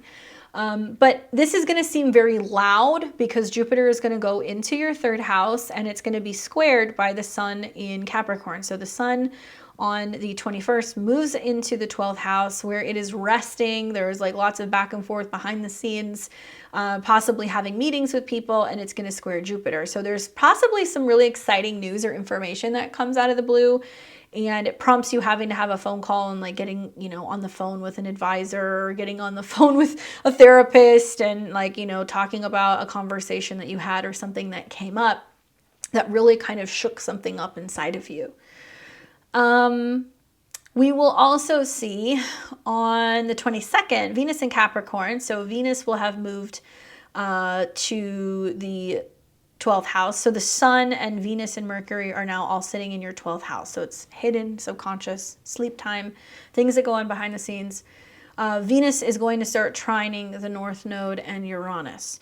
Venus can be about women, advisors, people, at a distance. It can also be about a family member needing some rest or needing to be away or needing some kind of treatment. And Venus will also come into a trine with Uranus. So it'll trine the North Node and Uranus. I feel intuitively this is about putting an ending to something. It can be about traveling or going on a trip or being able to like go to a retreat center or get out of town for a little bit. That's probably a better way to use the energy, honestly, especially if you're having some kind of stress relating to the home or the family in general.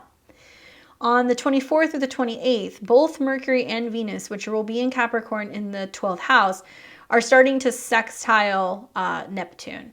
This is a really great time to be talking to a mentor, a priest, a rabbi, a spiritual guru, maybe your astrologer, somebody who's giving you insight. Can even be a therapist, into helping you feel more comfortable with not really knowing the future, especially when it comes to your spending ability or your resources in general. So perhaps maybe you're having a reading just to kind of calm your nerves and be like, okay, what can I be expecting financially? Are things going to work out? Is the money going to show up? And you're getting some kind of guidance there, especially with Mercury and Venus being in the 12th house. Capricorn's really a good idea to get a solar return with this energy. On the 29th of the month, we're going to see that Mercury will go retrograde in your 12th house. Now, I love a good Mercury retrograde in the 12th house. I feel like it's wonderful for dream analysis and hunches and intuition and like getting in touch with like your higher self. So there can be lots of like really good things that can come from this transit, where conversations you have behind the scenes possibly even just resting and recuperating more is going to just help you feel better. So watch for that. You're going to have that Mercury retrograde starting on the 29th of December. It will come into conjunction with Venus. So Venus will be in Capricorn in your 12th house.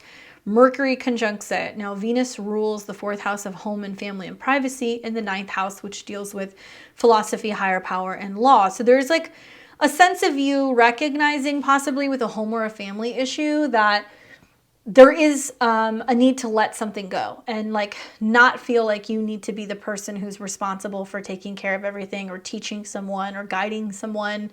There can also be a need to like actually bring in legal assistance or legal help to close on a financial deal, or maybe to close on a property or a real estate deal in some sense. So I could see you needing to get some advice from a legal professional at some point throughout the month as well. That could happen, especially if it deals with estates or family businesses and things like that.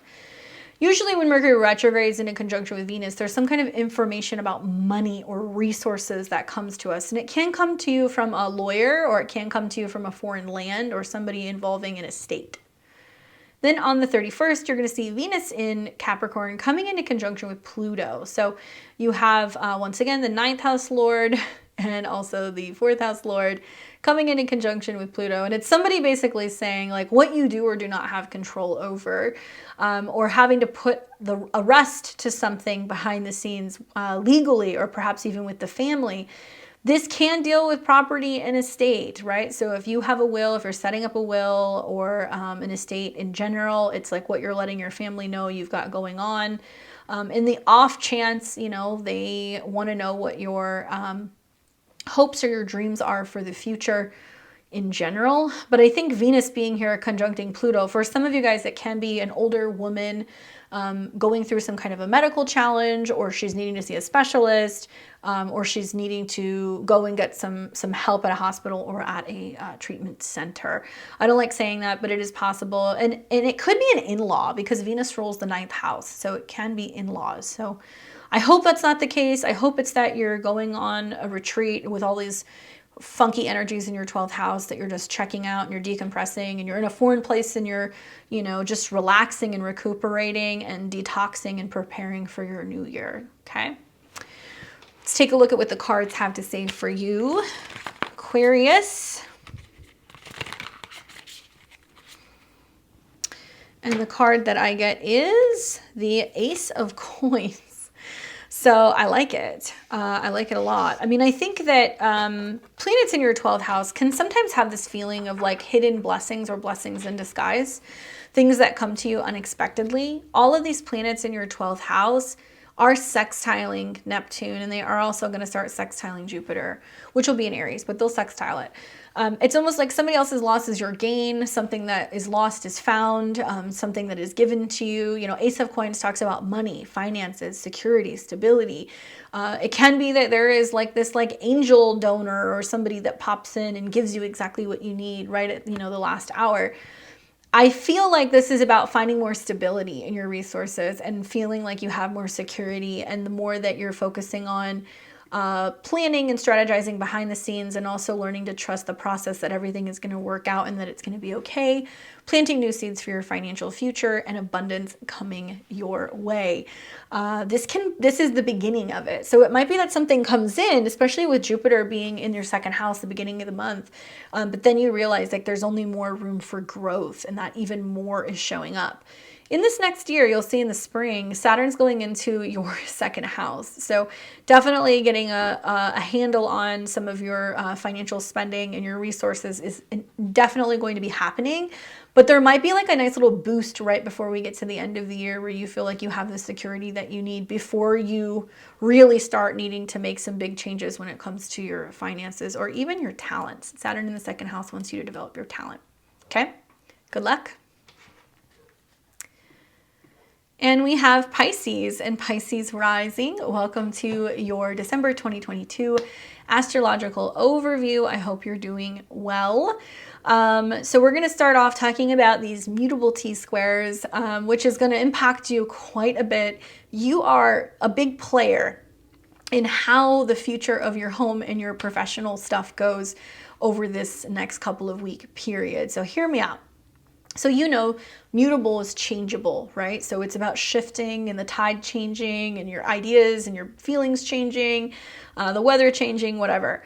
So we have a ton of planets the first half of the month that is moving through your 10th house. So this is all about business, career, showing up, being the boss, having responsibilities, all kinds of things that are going on for you that's really putting you front and center. The bosses see you, the public sees you, you're just more visible. Really great energy for just showing up, getting work done, launching things. Maybe if you can do it prior to the retrograde, really if you can do it prior to the 12th, that would be ideal. But just lots of energy front and center in a professional sense. Now, all of these planets, the sun, Venus, Mercury, so it's really shining a light on like what you're getting done, what busy work you have, what you've been able to kind of remedy and fix, and who you're working with out in the world. It's all coming into an opposition with Mars. So that tells me that while work is just banging, there is plenty of stuff for you to do. The retrograde Mars in your 4th makes you feel like home is unpredictable, it's unstable, that there are changes going on at home, or that you don't have a lot of peace at home, or that there's like lots of noise or fighting or like issues going on with your living situation that needs to change. And you're like, I am so busy, I don't have time for this. It's also going to bring up this tension where you're feeling like pulled back and forth between what you need to be doing at work and what's going on at home. Now, this is all coming into T-squares with Jupiter and Neptune in your sign. So I don't know if you've listened to the other predictions that I made, but I've told everybody that Jupiter and Neptune in Pisces is the focal point of this square. Pretty much everybody but Virgo. What this means is that Jupiter is about expansion. It's about your vision, your philosophy, adventure, knowledge, intuitively, emotionally, how you feel. So this is such an important month for intuition.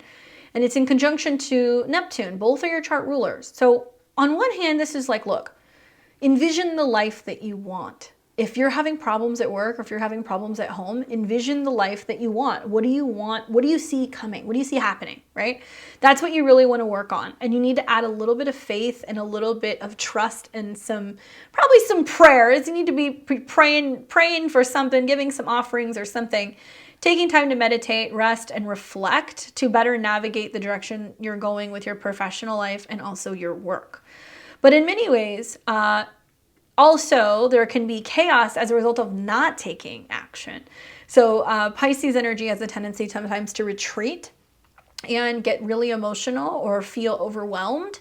So you might be feeling overwhelmed and like you're kind of stuck like the hangman and not being able to do the work that you need to do professionally or make the changes that need to be made at home. So not taking action is definitely not the path this month. Trust me on this. It's definitely going to create some problems.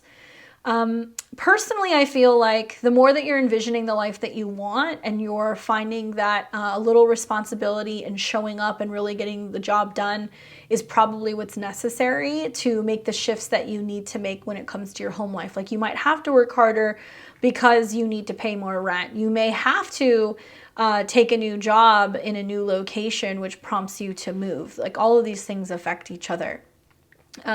This will be the whole first half of the month, so I'm curious to see what happens with some of this. Just make sure that you're not being idle and that you're not kind of just dipping out because the world is a little bit too chaotic and that you don't know which direction to go in, because Mars in Gemini will come back into some squares in March. So if you're avoiding making a home change, if you're avoiding selling a home, if you're avoiding kicking out a roommate or kind of confronting a family member that's a problem, you're going to have to do it inevitably in March anyway. So don't delay is my advice.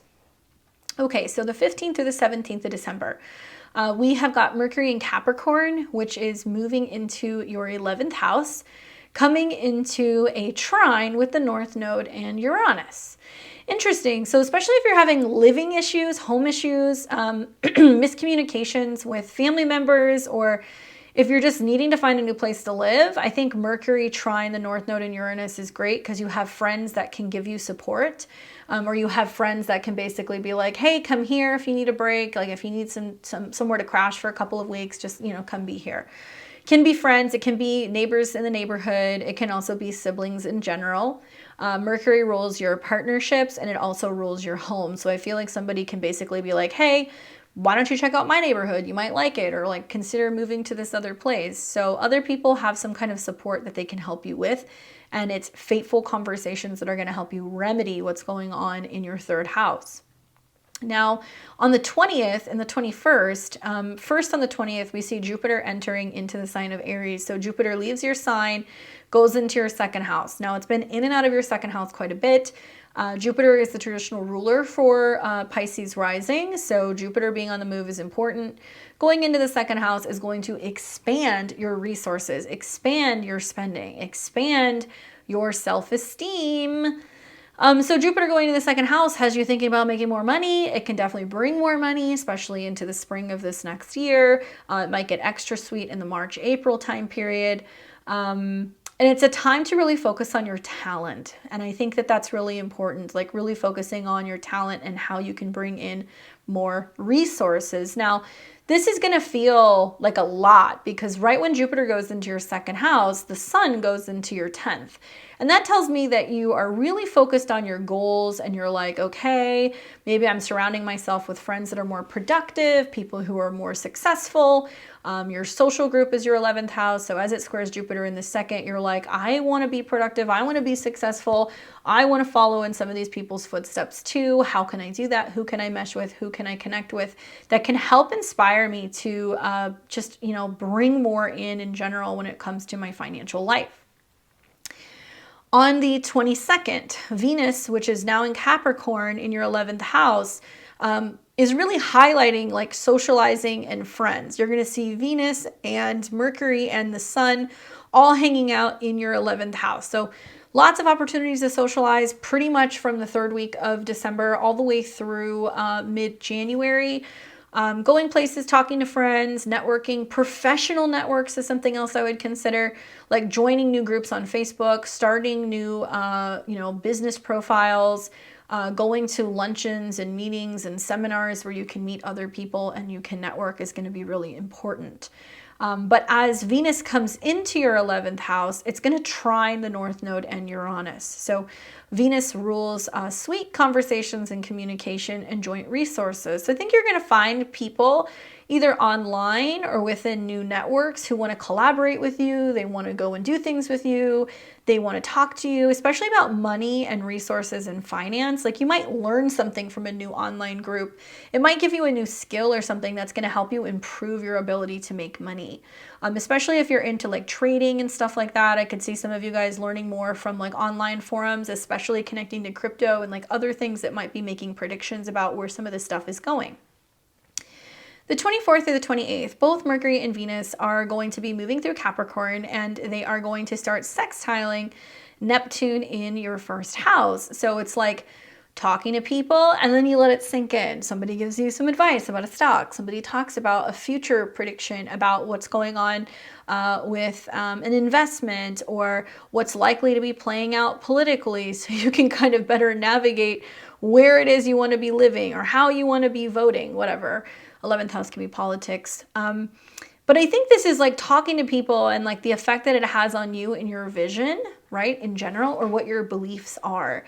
And I like the fact that you can have so many people that are kind of coming into your life that are very Saturnian, mature, serious, successful, business-oriented, that's talking to you about getting clear about your vision and what it is that you're hoping to accomplish. And when you have all this Saturnian energy working with Neptune, it's almost like they can help inspire you to take action and to become a little bit more mature and committed to something, especially to your goals. So you might work with people or connect with people who just make you feel like you want to really kind of stand up for something.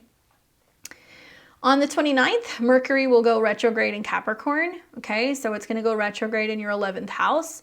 Mercury rules partnerships. It also rules homes. So it looks like the goals pertaining to your family, your relationships might be changing. It also seems like there can be a bit of a back and forth maybe that you're doing with a living situation. If a friend moved in with you, they might move out. If you're needing to move, you might move in with a friend. And there can also be some squabbles in regards to family and relationships. So if you're trying to get away from a relationship, if you're going through a breakup, if you don't want to live with family, you're wanting to live with friends, you're kind of getting away from feeling like you're stuck or you're reliant on family or on relationships. Miscommunications happen during Mercury retrograde. And when it's in the 11th house, sometimes it's you have an argument with a friend, or you hear from a friend after you haven't talked to them for a long time. It can also mean that on a social network, somebody reconnects with you. So somebody shows up as somebody you may know. It can be somebody you were friends with. It can be an old client, but it can also be a romantic partner from the past.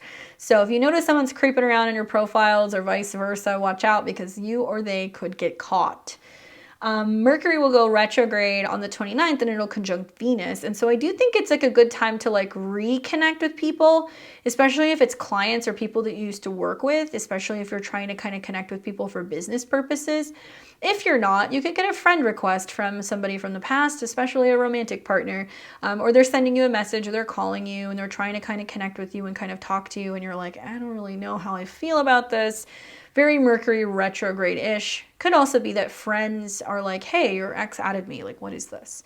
Because the 11th house is friends. Watch out for the drama, because Mercury is going to be so close to Venus as well as Pluto.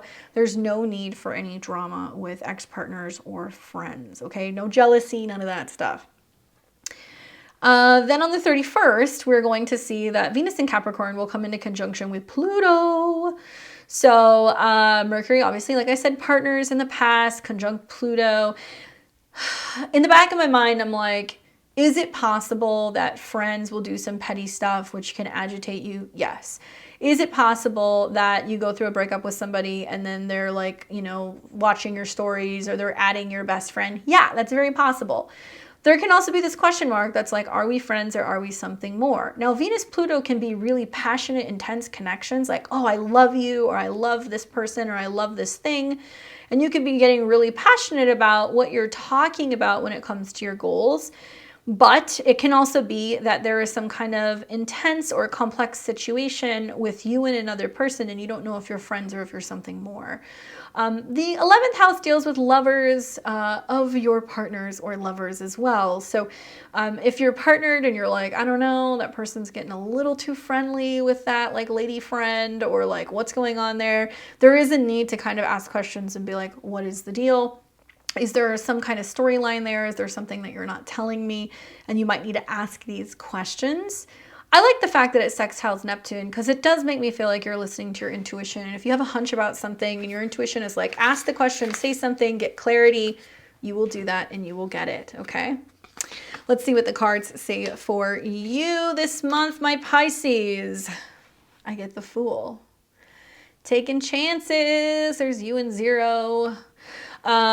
Taking chances, new opportunities, jumping into the unknown, things that aren't entirely so clear yet.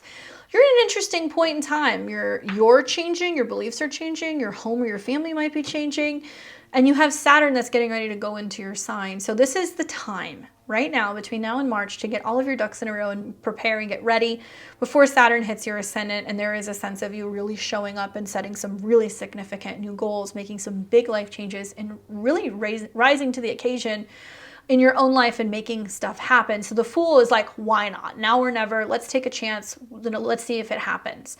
There can be some foolish things that you do as a result of either work or home. And honestly, it's either because you're not doing your due diligence to sort out all the details, or you're overlooking things, or you're too overly optimistic and you're just like, everything will be fine. I guess ignorance is bliss to some extent, but I would say that there can be some things that can get you into some really uncomfortable either home or work situations if you're not really paying attention and doing what needs to be done to create a life that's about your vision. The Fool says you're stepping into new, unfamiliar territory. And I think that that is true with some of the transits that you've got going on. But do not be foolish. Do not overlook things. Do not suddenly decide to pick up and move on a whim, or leave or quit your job, because there can be some unknown things that can come and some turbulence along the way. Okay? Everyone, thank you so much. I hope it is a good December for everyone.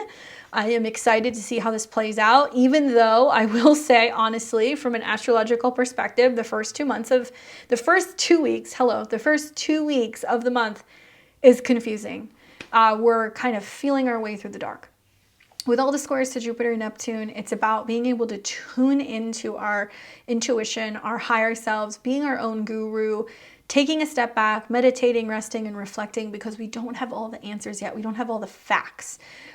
Plus, there's a Mercury retrograde that's coming. So I hope it's a good holiday season for you guys. I'm wishing you a happy, healthy end of the year with your family and your loved ones. I hope it's a happy new year as well.